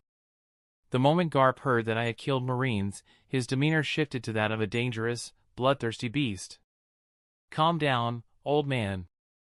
It wasn't the kid's fault, honestly. They were trying to capture the kid. At first, I was not sure about what was happening, as I was just passing through. But after some questioning, I found the real reason." Garp's calmness quickly returned after hearing Dragon's words, but his face turned a bit ugly as he could deduce that it must have been the Marines who tried something underhanded. Garp prided himself on being a Marine and believed in Marines representing justice. However, despite his power, he couldn't stop all the bad deeds that some Marines performed, and he felt ashamed of such actions. Garp sighed and walked up to sit down on the chair, gesturing for Dragon to continue. "The kid has been marked as a slave of the Celestial Dragons. He bears the mark on his back. The Marine captain wanted to capture the kid and sell him back to the Celestial Dragons, listing the kid as someone who had escaped the clutches of the world government," Dragon revealed, disclosing the reason that I already knew about from reading the thoughts of the Marine captain. I realized that someone must have seen my back while I was swimming alongside the caravel when we had reached Lowtown, and the Marine captain wanted me captured so he could earn some brownie points. Bam! Garp's fist crashed on the table with ferocity, blasting the sturdy wood table to smithereens. Dragon couldn't help but look at his father because now he had to rework all these scattered documents. After becoming his father's aide, he, along with Bogard, had been handling all the administrative work while the old man either chased pirates or relaxed. Are you saying Marines were involved with slavers? I could see the anger and helplessness etched on the Marine hero's face. He was someone who hated slavery, but he couldn't do much about it as the world government itself was encouraging it despite it being declared illegal. Dragon didn't voice out his answer but simply nodded. Garp contemplated for a long time before turning to me. Kid, I cannot fault you for defending yourself, but I would like to know if you were someone who escaped from the clutches of the celestial dragons. Garp questioned me, seeking to better understand my situation. He knew how complicated the situation was. The entire Lowtown had seen me cutting down all those Marines, so to save face, they couldn't just release me. Yet, Garp couldn't bring himself to harm a child who was just defending himself. He understood the horrors a child would face if captured. Before I could answer, Dragon added, and there is one more thing. The kid's talent is way too monstrous. If, by some miracle, he survives and bears a grudge against Marines, then I am sure he will be a bane for all Marines in the future. Garp raised his brows at the unexpectedly high remarks coming from his son. Dragon had never reacted so strongly before, not even towards his recent protege, the Ice Brat. Garp's curiosity about me instantly skyrocketed. His mastery of observation HAKL is so strong for his age that I have not come across such talent ever, Dragon continued, praising my abilities. Suddenly, I felt a projectile flying towards my head. I simply tilted my head to dodge it. The projectile was only aimed at grazing me, and I understood that Garp was testing my reaction. Not bad at all. You can sense intent at such a young age. You sure are a monster, kid. So, tell me, are you still wanted by those pompous idiots in Mary Geoise? If so, it might be a little troublesome, Garp said, showing little concern about me carrying the slave's mark. It would only be a little more troublesome to deal with. No, I am a free man. I am no one's slave, and I don't mind cutting down everyone who tries to capture me, I declared with pride oozing out of every pore. The humiliation that happened to Mary Geoise is still vivid in my memories. Although I had submitted for Doffy's sake, that did not make the humiliation I faced any less. But the Marine hero's next words made me sulk. Oh, such pride. Tell me, kid, aren't you still our captive now? What's the point of holding on to your pride when you do not have enough strength? Even now, you are at the Marine's mercy. If this were someone else here, I am sure you would have already been executed as a criminal or maybe even sent to impel down, sentence for life, Garp said, knowing he had to change my mindset. If not, the knot in my heart against the Marines would only grow worse. Say what you want. I never asked you to spare my life. If you want to kill me, then go ahead. It just means that I wasn't strong enough. I will never blame others for my incompetence, I declared honestly. Deep down, I knew I couldn't just back down because I was facing an apex predator. If I stepped back today, it would only shake my resolve to help Doffy rule the world. Ha ha ha, look, Dragon Brat, look. That's how a man should be, never backing down, no matter the odds. I have decided, kid, you will join the Marines. You will serve directly under me. I will not stop you if you want to leave, but remember this, I spared your life today. If you walk out of here without repaying me, in the future, no matter how far you grow, you will only be called a coward. A true man always pays back his debts. So, tell me, kid, do you want to grow up as a man or as a coward? Garp declared a verdict even without asking for my consent. Even Dragon was taken aback because he didn't expect his father to accept the kid under his wing. As far as Dragon knew about Garp, he was not someone who impulsively picked someone, so he must have seen something special in the kid. I was completely caught off guard by Garp's one-sided declaration. I didn't know what madness drove him to offer me this chance. Maybe he saw something in me, a great future threat if left unchecked. As per the original canon, shouldn't he be averse to taking apprentices at this time? As far as my knowledge goes, even Kazan was rejected countless times before Garp accepted him under his wing. But now the same man was offering me an opportunity to follow him even before I asked. Oh well, what makes you think I will listen to your words? I am not your errand boy, to command me however you wish. Like I said, I didn't ask for you to spare my life, I retorted. I knew Garp was goading me to try and join the Marines by accepting his offer, but there were quite a few things that I had to consider. My pride also didn't allow me to refute the man's words. No matter what, he spared my life, and I owed him. My brain quickly started turning, wanting to see the pros and cons of this offer. My biggest weakness is currently my strength, and learning under Garp would be like the best master anyone could ask for in the world of One Piece, especially for someone as determined as me. Say what you want, child. I spared your life today, and that's an irrefutable truth. The final decision is up to you. Garp nonchalantly waved off my comments, not even bothering to listen to them, as he had made up his mind to take me in. As I was contemplating my options, Garp and Dragon were waiting for my decision. I need some time to think, and I will need my things back, I declared. I knew this was an opportunity that I could seize to grow stronger. Although I could make this decision alone, I wanted to discuss it with Doffy first. Chapter 12. Fine, kid. You have until the evening, then we will be leaving Logtown. I hope you can come to your decision before then. Garp stood up from his seat, and Dragon escorted him while pointing at another table where my things were kept, leaving me alone in the room. As I contemplated in silence, I retrieved my transponder snail and also Sandal Katetsu. The other blade that Diamante had given me had snapped in half, so I had to set it aside. The transponder snail connected immediately. It seemed like Doffy was anxiously waiting to hear from me. Ross, is that you? Are you safe? The moment the call connected, I heard Doffy's worried voice sounding through the snail. I realized that Diamante must have received the hidden message that I had left. I knew for a fact that Dragon noticed this, but he simply didn't care. If I'm not wrong, he must have also noticed Diamante's presence when I pulled out my blade to engage him. That was also one of the reasons I had asked Diamante not to interfere. It's all right, Doffy. I am safe. How about Diamante? Has he already left Logtown? There are some powerful Marines on the island now, so advise him to depart immediately. I shared my concerns with my brother. Although Diamante was not a well-known pirate, you never know how fate works, so it was better to be cautious. Wait, what do you mean by wanting to let Diamante return? What about you? How will you get back? Doffy questioned with concern evident in his voice.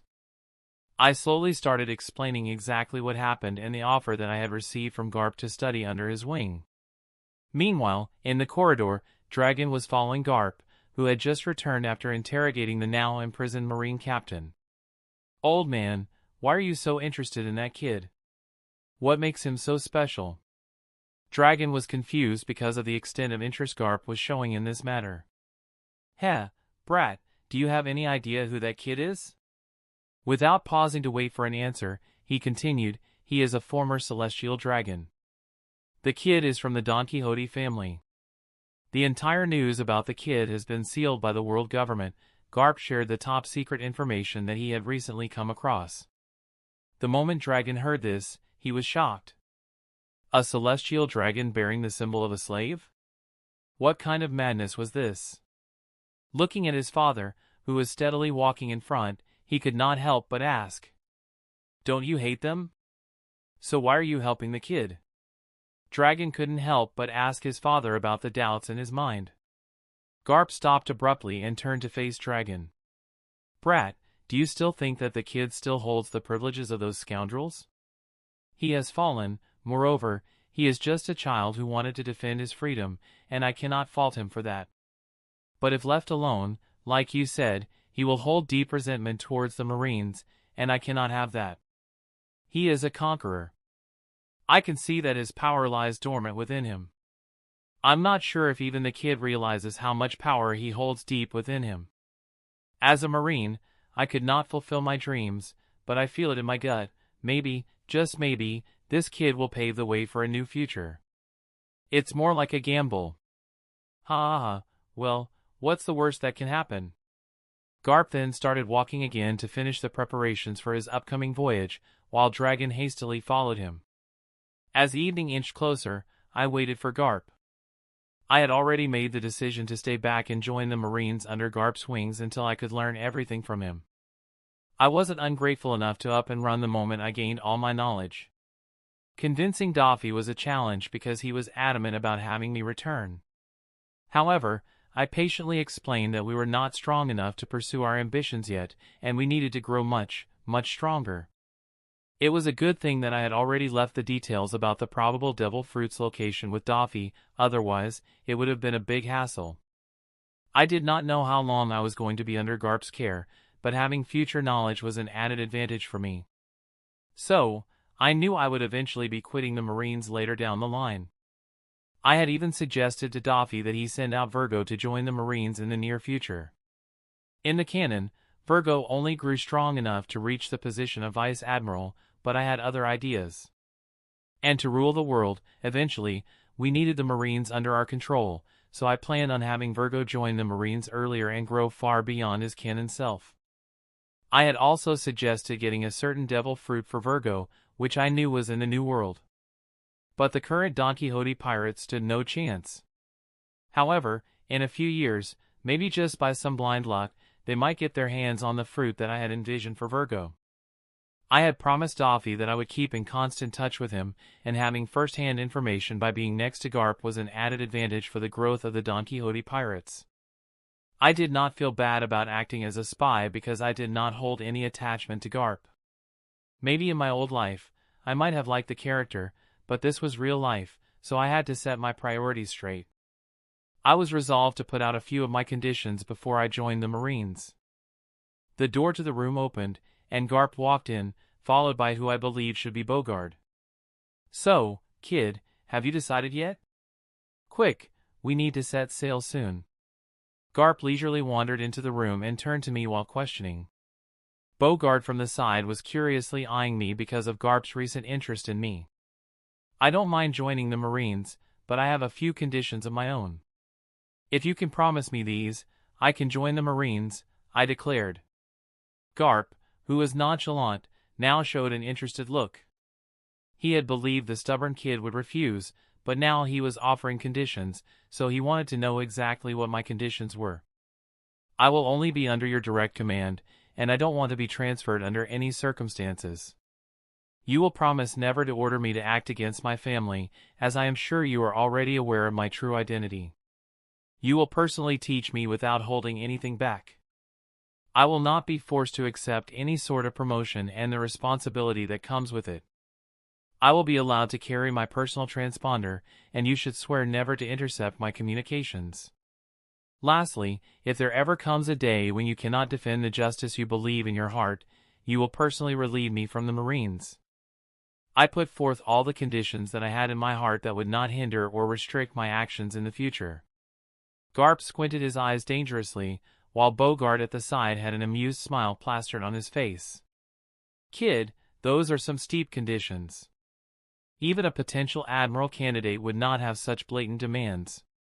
Sigh, fine. It was me who wanted you to join the Marines, so I cannot be stingy. However, I will have to set a few conditions of my own.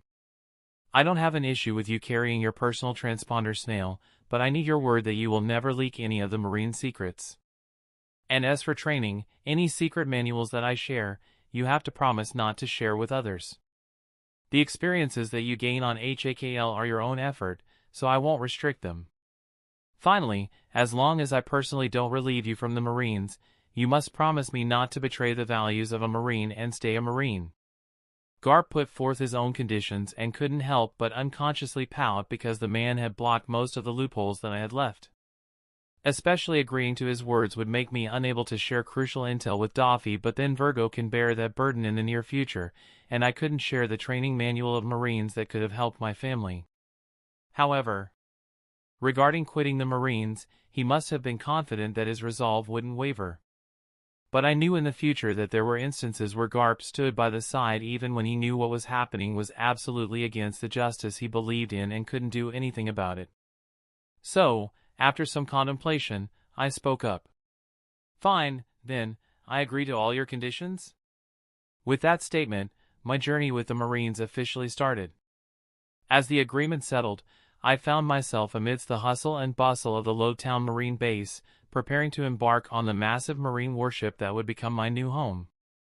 The ship loomed over the harbor like a formidable fortress, its sleek design and towering masts a testament to the might of the Marines. As I stepped aboard, I was greeted by the sight of disciplined Marines moving about with purpose, preparing for departure. The deck was alive with activity, with sailors hoisting sails, polishing cannons, and running drills under the watchful eye of their superiors. Amidst the organized chaos, I caught sight of a young man who stood out from the rest. Clad in the crisp uniform of a Marine officer, he exuded an air of calm confidence as he supervised the crew. His icy blue eyes scanned the deck with keen observation, and I could sense an aura of power emanating from him. Corazon, calmly observing the Marines, quickly turned towards me as he felt my gaze on him. He seemed surprised to see a young kid on the warship, but then he put his doubts aside and greeted me with a calm smile and nod, which I reciprocated. If I was right, then I would be spending much of my time training alongside the future admiral. As I admired my new surroundings, the last of the superiors boarded the Marine warship. Garp was among the last to board, and as he noticed me, he whispered something to Bogard, who quickly moved towards the interior of the ship.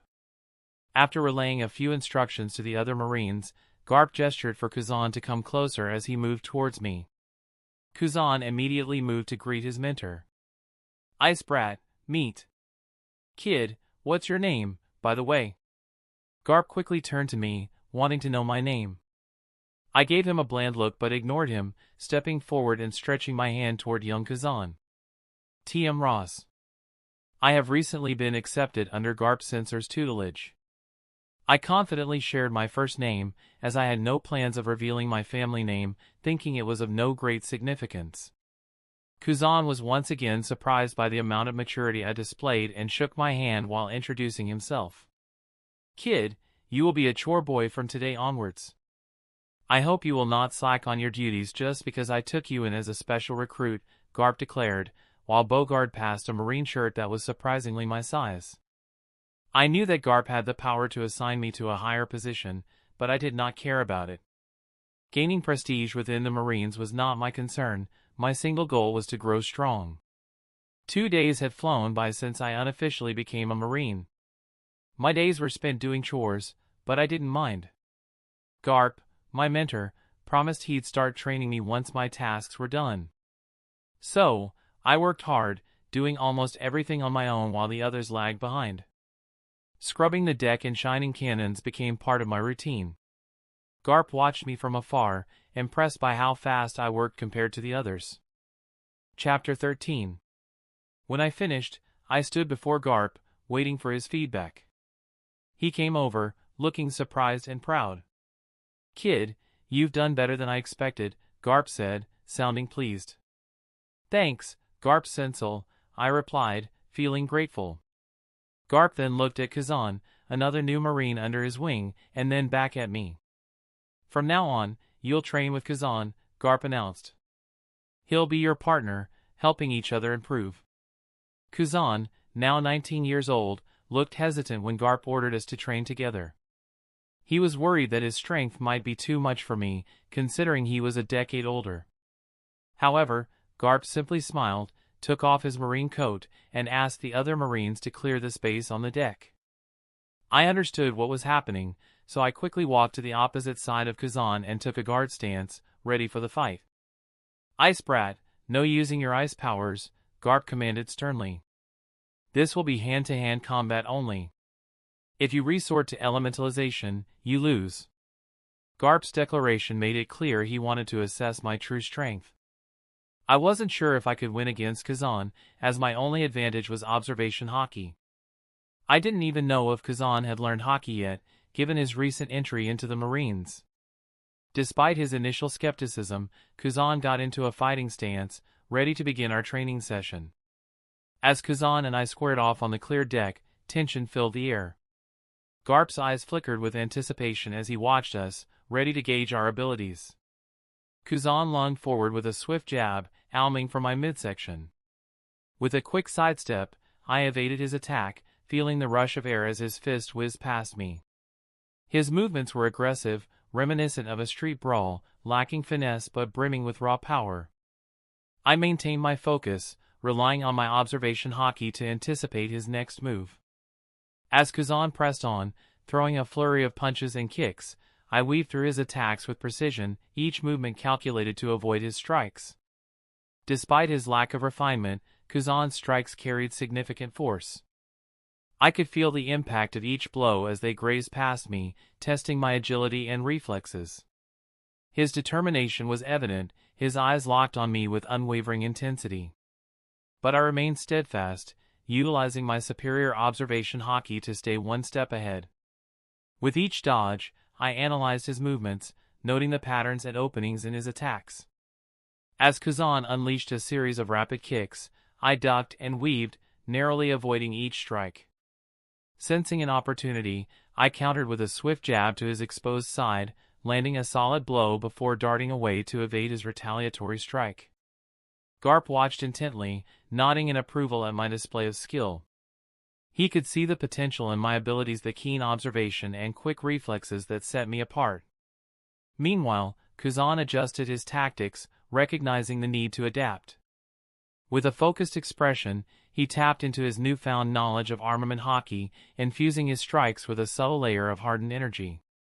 As his punches gained newfound strength, I felt the impact reverberate through my body, each blow hitting with greater force than before. But I refused to falter, channeling my own determination into swift, evasive maneuvers. Corazon's attacks became more relentless, his movements were fueled by a growing determination to overcome the little me. But even as he pushed forward, I remained elusive, using my observation haki to predict his every move. With a sudden burst of speed, Corazon unleashed a powerful roundhouse kick, aiming for my head. But in the split second before impact, I ducked beneath his attack, feeling the rush of wind as his legs sailed overhead.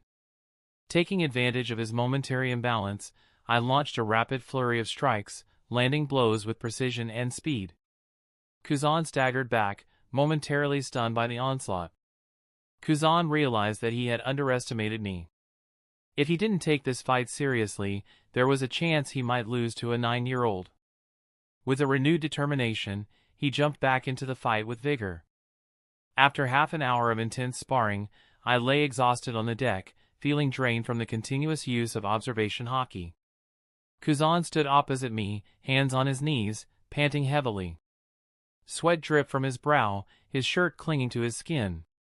The kid had given him a run for his money, dodging every attack he threw until the very end, where Corazon managed to land a decisive blow. As I lay there, defeated but not discouraged, Garp couldn't resist a comment. "Hey, Ice Brat, if you keep this up, forget about your dream of becoming an admiral. This kid will catch up to you in no time," he chuckled. Garp was more than pleased with his new protege. What had started as a whim had turned into something more. He saw the potential in me, a potential that could surpass even Corazon's if I continued to grow at the same pace. After Garp dismissed me, I returned to my assigned berth, and my daily routine continued unchanged. Each morning, I woke up early to begin my chores as a chore boy, then reported to Garp for training. I had also approached Garp about swordsmanship training, but he simply directed me to Bogard. As a result, my days were filled with a cycle of work, training, and more training. A month passed swiftly as the warship patrolled the East Blue Seas and visited various marine bases. Eventually, we found ourselves in front of the comm belt. I have been regularly in touch with Doffy, and like promised, the Marines have not monitored any of my transmissions. Even I kept my word regarding the things that I had promised Garp, as I was a villain with principles. Diamante had already reached Downs Island, and the establishment of our new weapons factory has been progressing smoothly. Kid, are you sure about this? Even I would not assign such harsh training to a mere beginner. This is no joke, kid. It's the Combelt. The Sea Kings here are of a different league compared to the ones in the Four Seas.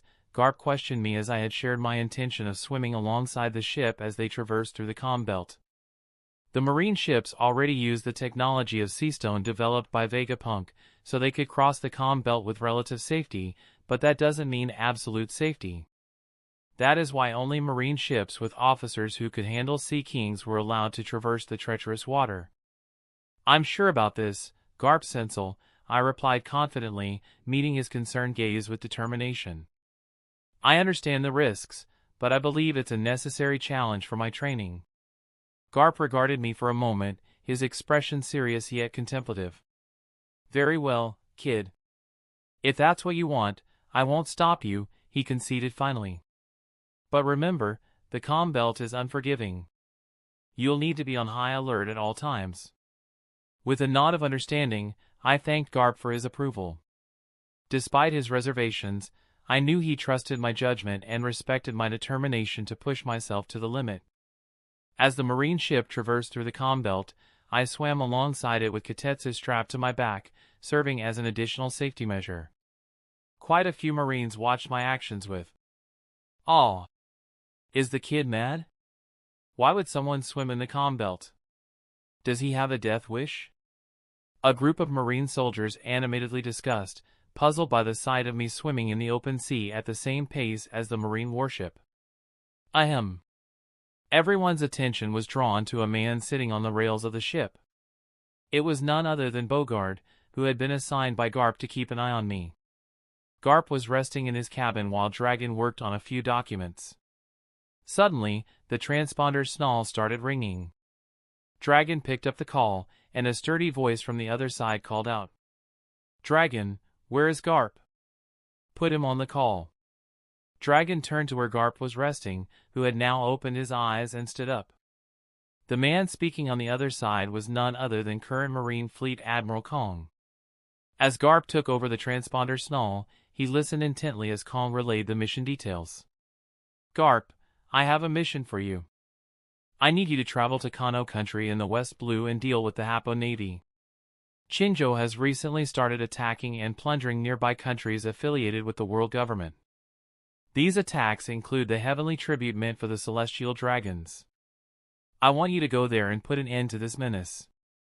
TCH, so they only pass down an order when Chinjao reaches into their own pockets? Damn bastards. Garp did not hold back his evident dislike for celestial dragons. Chinjao, a pirate of the Happo Navy, had been active for quite some time. However, the world government had not bothered to restrict him because the Chinjao family, who ruled Kano country, was affiliated with the world government. Until recent days, they only attacked countries not affiliated with the world government. But now, it seemed Chinjao had grown arrogant enough to set his sights on world government-affiliated countries. Garp, you better not show such disrespect when you talk to people from the world government. I know you dislike them, but at least hold your tongue rather than speaking out. And the higher-ups have informed us that as long as you teach Chinjao a good lesson, there's no need to capture him, because Kano country, end of the day, is someone who pays the tribute regularly. Kong knew Garp's character and his dislike for celestial dragons, but he knew he could rely on the man when it counted. As Garp listened to Kong's instructions, a strong sense of duty welled up inside him. Even though he couldn't stand the celestial dragons, he knew it was his responsibility to keep the peace and safeguard those under the world government's rule. I've got it covered, Kong Garp replied firmly, his determination clear in his voice. Chinjao's been getting away with too much for too long. It's time he faces the consequences. Dragon observed quietly, understanding that once his father had made a decision, nothing could sway him. He admired Garp's commitment to justice, even when it meant going against the usual rules. Garp, be careful out there, Kong cautioned. Chinjao's no pushover, and dealing with him in Kano country adds an extra challenge. Till be ready for anything, Garp assured him. And don't worry about me mouthing off to the celestial dragons. I'll keep it in check. With their conversation over, Garp turned to Dragon. "Get the crew ready. We're heading to Kano country." Dragon nodded, fully aware of the seriousness of the situation. As they set sail for their destination, Garp's mind was already busy devising a plan to confront Chinjao and restore peace to the troubled waters of the West Blue. As the orders were passed down, the entire warship buzzed with activity. A marine soldier approached Bogard, who was monitoring my situation as I swam alongside the ship. I had already dispatched more than 24 Sea Kings, either fending off their attempts to devour me or protecting the warship from their attacks. Bogard's method of training involved leaving me to deal with the smaller and medium-sized Sea Kings on my own, helping me hone my swordsmanship skills under pressure. Every swing of my blade sent a jolt of pain through my exhausted muscles, exacerbated by the resistance of the water and the relentless assault of the sea beasts. But I pushed through, determined to prove myself worthy of Garp's tutelage. After the marine soldier relayed the new orders, he returned to Bogard's side. With a firm command, Bogard signaled for me to return on board. "Kid, it's time to get back on board. We have new orders. We're setting sail for Kano country." Chapter 14. In the shadowy alley of Spider Miles, a grim scene unfolded. More than a dozen men surrounded a group of battered and bruised children, their faces twisted with cruelty. Among them stood a lone boy, barely a teenager, blood seeping from a wound on his forehead. Despite his injuries, he stood protectively in front of the unconscious and bleeding children. The boy, in his early teens, held a makeshift club, facing down the menacing figures who sought to capture the helpless youngsters. These men, armed with knives and rods, were part of a group of child traffickers preying on orphan children. Despite the odds stacked against him, the young boy refused to yield. With courage and determination, he confronted the group of grown men, ready to defend the defenseless. He had already managed to knock out 4 of the assailants, but not without sustaining grave injuries himself. Just as the kid was ready to go down swinging, a series of footsteps echoed from the entrance of the alleyway. His heart pounded with a mixture of fear and hope as he turned to see who approached. Bang! Bang! A series of gunshots echoed while a couple of goons hit the floor before the kid could lay his eyes on the newcomers. "So this is where you guys were hiding. Did you think you could escape after destroying what's mine?" Doffy, followed by the rest of the family, walked in, the barrel of his gun still smoking from the recently fired shots. The remaining men on the scene couldn't help but turn towards the boy holding the gun. They knew who the kid was. He and his little group, whom he called family, had recently joined the power circles of Spider Miles. Although this island was run down, it still held quite a few gangs that exerted their influence on various parts of the island. However, Spider Miles Island recently plunged into turmoil due to a new gang that made headway. They had been eliminating other gangs left and right, refusing to form alliances. It was none other than the Donquxote family, led by Doffy. After deciding to establish a weapon factory for their future empire, they began clearing out all their opponents. According to Ross's instructions, many guidelines were put forth. Initially, everyone within the family was confused about why they had to follow so many guidelines. However, Ross simply told them that if they wanted to reach the pinnacle, they couldn't sell themselves short. They had to have principles, even if they were engaging in questionable activities. "You, kid, it was just a misunderstanding, and it's not like the island belongs to you. Don't push your luck too much," the gang leader barked, pointing his pistol at the boy. But before he could react, a piercing scream tore through the alley. A wrist, along with the pistol, lay on the floor, the man clutching his stump in agony. Diamante was already prepared to strike the killing blow. However, Doffy was more interested in the kid defending a group of unconscious children behind him. Stepping forward leisurely, Doffy watched as the remaining members of the family began slaughtering the traffickers. Coming to a stop in front of the other boy, Doffy extended his hand, wearing an eerie smile. "You have heart. Tell me, would you like to join my family?" The boy, unnerved by Doffy's smile, hesitated, but he could sense the sincerity in Doffy's offer. After a few seconds of contemplation, he lowered his club. "Where are my manners? I'm Donquxote Doflamingo, Doffy introduced himself. You can call me Senor, the other boy replied, shaking Doffy's hand, his gaze still fixed on the carnage unfolding around them. Senor, still processing the whirlwind of events, met Doffy's gaze with a mixture of uncertainty and curiosity. He had never encountered someone like Doffy before, someone who exuded such charisma and authority. Doffy's smile widened, genuine approval shining through. Welcome to the Donquxote family, Senor. From this day forward, your life will never be the same. With that, Doffy turned to oversee the cleanup of the alley, leading Senor to contemplate the new path he had chosen. As he watched the Donquxote family members work efficiently to erase any trace of the recent confrontation, Senor felt a sense of anticipation for the future, knowing that he was now part of something much larger than himself. Waters of West Blue. Ice Age! Corazon exclaimed, freezing a massive sea king as our warship traversed the waters of West Blue toward our new destination, Kano country. It had been only a week, yet the rations on board were dangerously low. Originally, the provisions should have lasted us close to 2 months, but my increased appetite due to regular training under Garp had depleted them faster. Observing my unwavering determination, Corazon had also intensified his training. Even Garp, witnessing our dedication, became more eager to train us. He was particularly pleased with how quickly I absorbed knowledge. Already, he had taught me the basics of rokushiki, and I was diligently trying to master them. Additionally, I was attempting to develop my own technique using these skills. Garp had only prohibited me from sharing marine secrets. Anything I could develop on my own was mine to teach as I saw fit. However, I was still far from creating a technique of my own. Rokushiki was proving to be more profound than I had initially realized. It seemed like a basic technique refined to near perfection over centuries. It was truly astonishing how one managed to keep such a profound art restricted within the world government, keeping it away from the prying eyes of the world. The history must sure have been drenched in blood to keep such an information a secret. Thunk, thunk, thunk. Each punch landed heavily on the large mast, reinforced with sea stones to serve as a punching post.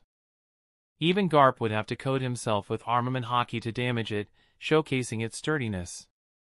As I continued my assault on the post, Corazon approached, while other marine soldiers busied themselves with transporting the Sea King meat from the now frozen beast. In the month since I boarded the ship, Corazon has grown closer to me. He was nothing like the lazy man from the canon. Instead, he resembled a street brawler, eager to throw the first punch.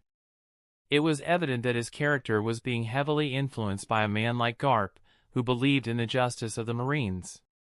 Ross, you sure have raised the stakes for our training.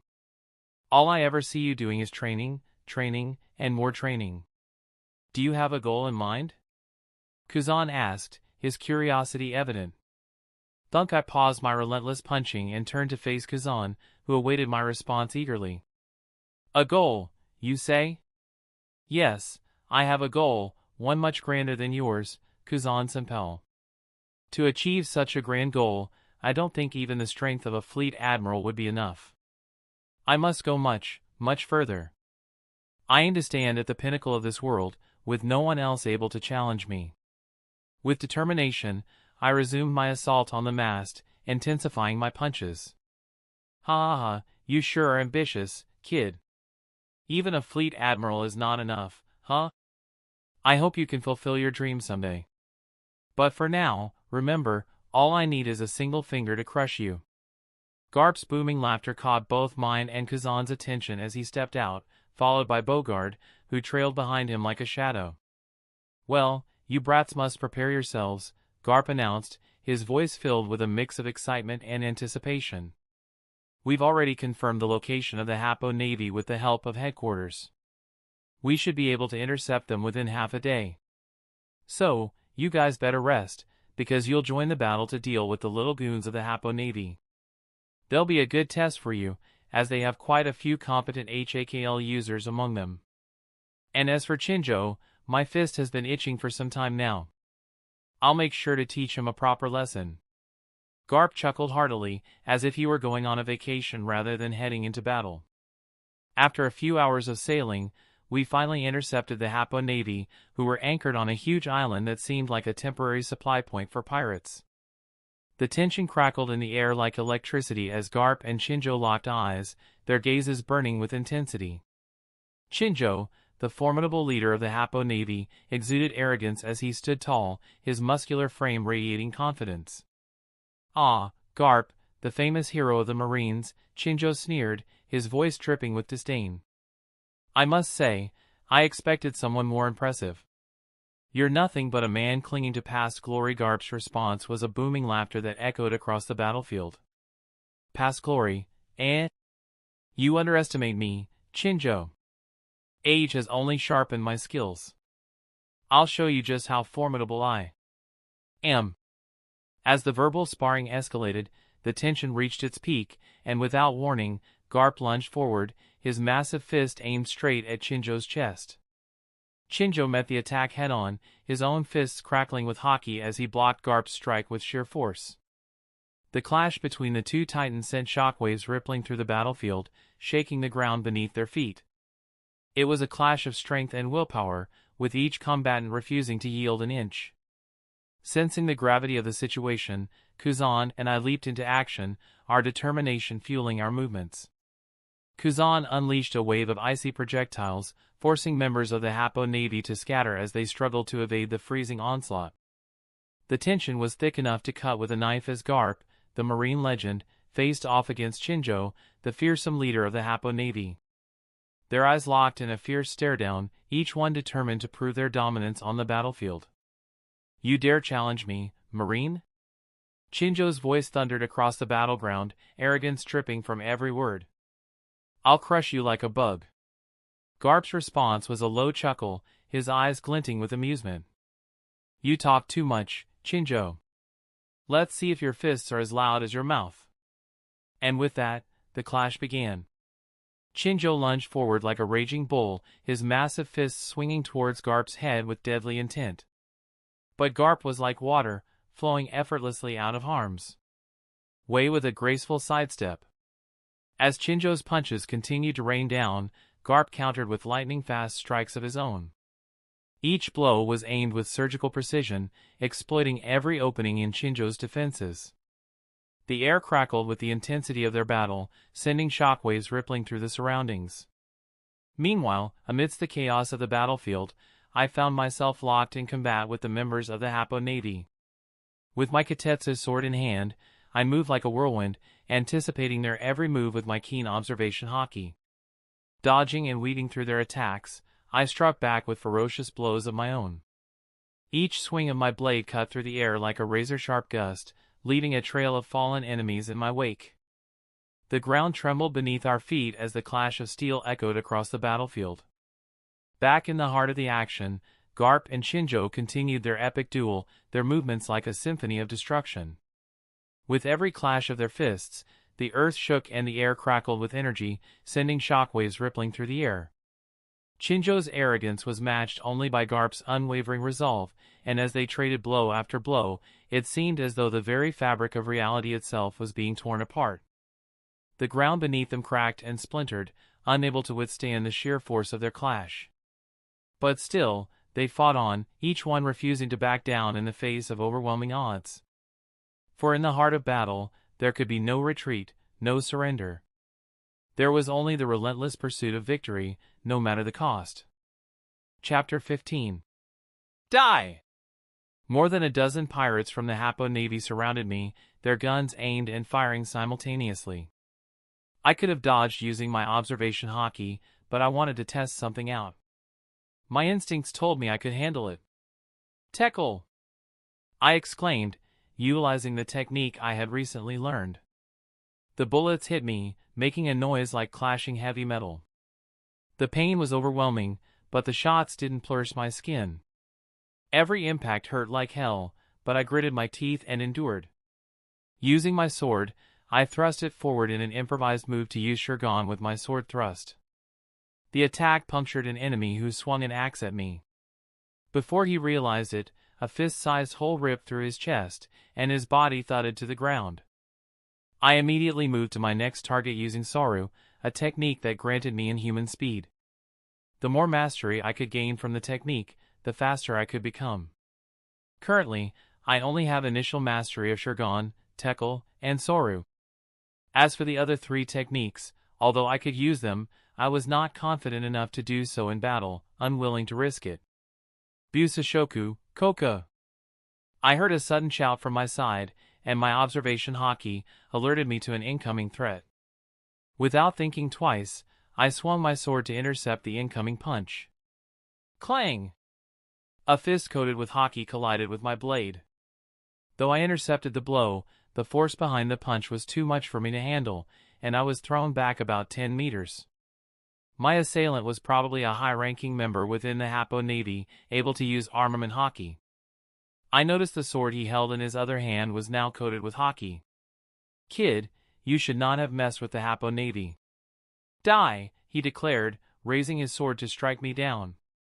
He rushed forward, and I dodged a series of attacks, knowing I was no match for him. Even with 1 month of training under the legendary Garp, I had yet to awaken the rudimentary form of armament HAKL. As I dodged the relentless barrage of attacks, a familiar figure suddenly appeared beside me. It was young Corazon, his icy demeanor cutting through the chaos of battle. Ross, focus on the other targets. I'll handle this one, Corazon instructed, his voice steady and determined. Relieved to have some backup, I nodded in acknowledgement. With Corazon taking on the high-ranking officer, I turned my attention to the surrounding pirates, assessing the situation quickly. Several of them were closing in, their weapons raised and eyes filled with malice. Without hesitation, I lunged forward, my sword slashing through the air with precision. Using my observation haki, I anticipated their movements, dodging their strikes and countering with swift, calculated maneuvers. Each clash of steel echoed through the air as I fought with all my strength and determination. Beside me, Corazon engaged the high-ranking member in a fierce battle, his icy powers clashing against the enemy's armament haki. Their exchange was a dazzling display of skill and power, with each move executed with precision and purpose. I stayed close to Corazon, keeping a vigilant eye on his back to prevent any surprise attacks from the pirates. Despite being outnumbered, the quality of the Marines under Garp's command far exceeded that of the Happo Navy. Dragon and Bogard, in particular, moved with deadly efficiency, dispatching enemies with ease as if they were mere practice dummies. Observing the battlefield keenly, I noticed a minor detail that intrigued me. While I aimed to kill with every strike, most of the Marines under Garp's command seemed focused on subduing their opponents rather than delivering lethal blows. It was a stark contrast to my approach, but I was not about to change my outlook on the world just because of Garp's softer approach to combat.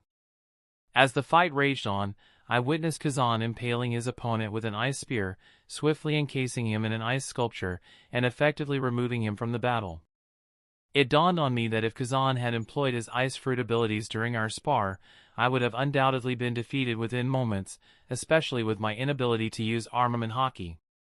Hee, Chinjao, it seems like you won't have much of a Happo Navy left if your subordinates keep falling at this rate, Garp commented. Although both combatants clashed fiercely, with the aid of their observation HAKL, they were aware of everything happening around the battlefield.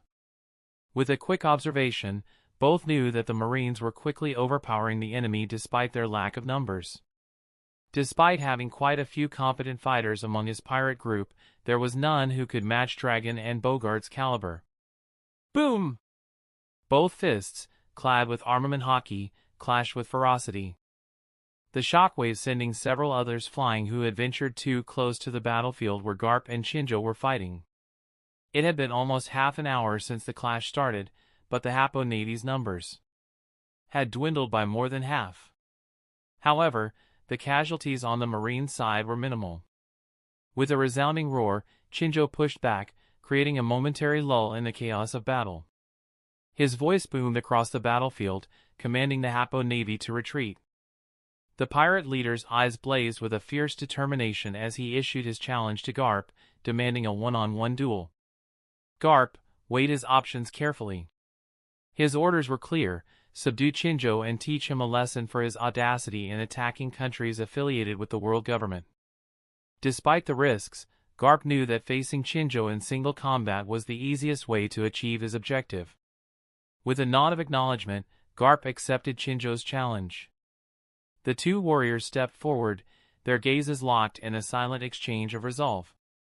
Around them, the battlefield fell silent, the sounds of battle fading into the background as all eyes turned to witness the clash of titans. As the tension mounted, Garp and Chinjao squared off, their fists clenched in anticipation. The air crackled with energy, charged with anticipation of the impending duel. With a thunderous roar, the battle resumed, with the combatants lunging forward to meet each other in a clash of strength and will. Their fists collided with earth-shattering force, sending shockwaves rippling through the air. Each blow was met with a flurry of counterattacks, as Garp and Chinjao pushed themselves to their limits. The intensity of their duel was palpable, a testament to the sheer power and determination of both warriors. As the battle raged on, Garp and Chinjao exchanged blow after blow, their movements a blur of speed and precision. With every punch, they sought to outmaneuver and overpower their opponent, each striving for victory with unwavering resolve. The Marines ceased their pursuit of the retreating Hapo Navy upon receiving Garp's orders through Dragon and Bogard. Now, the outcome of the entire conflict hinged on the clash between Garp and Chinjao. As the Marines regrouped, I found myself in the midst of an electrifying spectacle: the clash between two Conqueror's haki users. Despite the apparent balance in their exchange of blows, a trained eye could discern Garp's advantage. He fought with a calmness that belied his immense power, while Chinjao strained with every move. The battle raged on for an entire day, each moment fraught with anticipation as the Hapo Navy and Marines alike awaited the outcome. Tensions ran high as the fate of the confrontation hung in the balance, with both sides holding their breath for the pivotal moment that would determine the victor. As the sun dipped low on the horizon, casting an orange glow over the battlefield, the clash between Garp and Chinjao reached its climactic finale. Both warriors stood at the pinnacle of their power, their auras radiating with the intensity of their conqueror's haki. With each exchange of blows, the ground trembled beneath their feet, echoing the ferocity of their combat. The air crackled with electricity as Garp and Chinjao danced around each other, their movements a blur of speed and precision.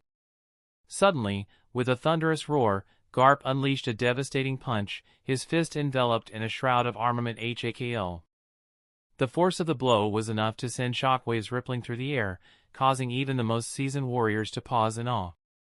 Chinjao, caught off guard by the sheer power of Garp's attack, attempted to counter, but it was too late. With a resounding impact, Garp's fist connected squarely with Chinjao's famed drill, flattening it under the sheer power of the impact and launching him towards the ground. The battlefield fell silent as debris rained down around them, the echoes of the clash reverberating through the air. All eyes were on Garp as he stood victorious, his expression steely and unwavering. In that moment, the legend of Garp, the hero of the Marines, was cemented for all eternity. With a single punch, he had defeated one of the most feared pirates in the world, proving once again why he was considered one of the greatest warriors to ever walk the seas. Garp waited for a few minutes, observing to see if Chinjao would rise to continue the fight. However, it became evident that Chinjao was incapacitated, having fainted from exhaustion. With his opponent defeated, Garp turned away from the fallen pirate and made his way back to the Marines, who erupted into cheers and applause. "That fight was truly phenomenal," remarked Corazon, who was seated beside me, his voice filled with admiration. He had come to realize the vast difference in power between himself and a powerhouse like Garp. "It was indeed enlightening," I responded, nodding in agreement. "We still have a long way to go." Despite the daunting realization of our current capabilities, I remained determined to continue growing stronger. The battle had only reinforced my resolve to become powerful enough to challenge the world. The news of Chinjao's defeat shook the world, and I, Ross, found myself at the heart of it all. Chinjao, with his infamous bounty of 540 million belly, was a force to be reckoned with even within the treacherous waters of the New World. His association with the formidable Hapo Navy only added to his notoriety. And when Garp, my mentor and a legendary Marine, flattened Chinjao's famed drill, he earned himself a new moniker, Garp the Fist. It was a legendary feat that reverberated throughout the seas. Inspired by the epic clash I had witnessed, I threw myself into even more grueling training. Time flew by as I dedicated myself to honing my skills under Garp's tutelage, alongside my fellow apprentice, Corazon. Despite Corazon's best efforts, he couldn't match the rapid growth I experienced. Over a year had passed since I had joined the Marines to learn under Garp's tutelage. During this time, many significant events unfolded. Garp, relentless in his pursuit of the future pirate king, set his sights on bringing down his arch-rival. Reassigned to the New World after his clash with Chinjao, Garp became obsessed with apprehending Roger. There were days when he would blindly charge into battle, only for Roger and his crew to narrowly evade capture, fueling Garp's determination even further. I witnessed firsthand the intensity of Garp's pursuit, learning invaluable lessons from each encounter. The clash between Garp and Roger taught me more than I could have imagined, putting the skirmish with Chinjao into perspective. Roger and Garp existed in a league of their own, far beyond the likes of Chinjao. During this year of training, I had honed my observation haki to unprecedented levels, surprising even Garp with my progress. Impressed by my growth, Garp shared with me a technique to conceal one's presence from others' observation haki, a skill I had previously been unaware of. And it wasn't just the Roger pirates that we clashed with. Whenever Roger slipped past Garp's grasp, the frustration would boil over, leading him to target other notorious pirate groups. This penchant for relentless pursuit was why Garp was a Marine feared by all. His determination could sometimes border on the unreasonable. Occasionally, alongside his friend Sengoku, he embarked on joint ventures to subdue formidable foes like Whitebeard, a remnant from the Rock's crew whom Sengoku chased with the same fervor Garp chased Roger.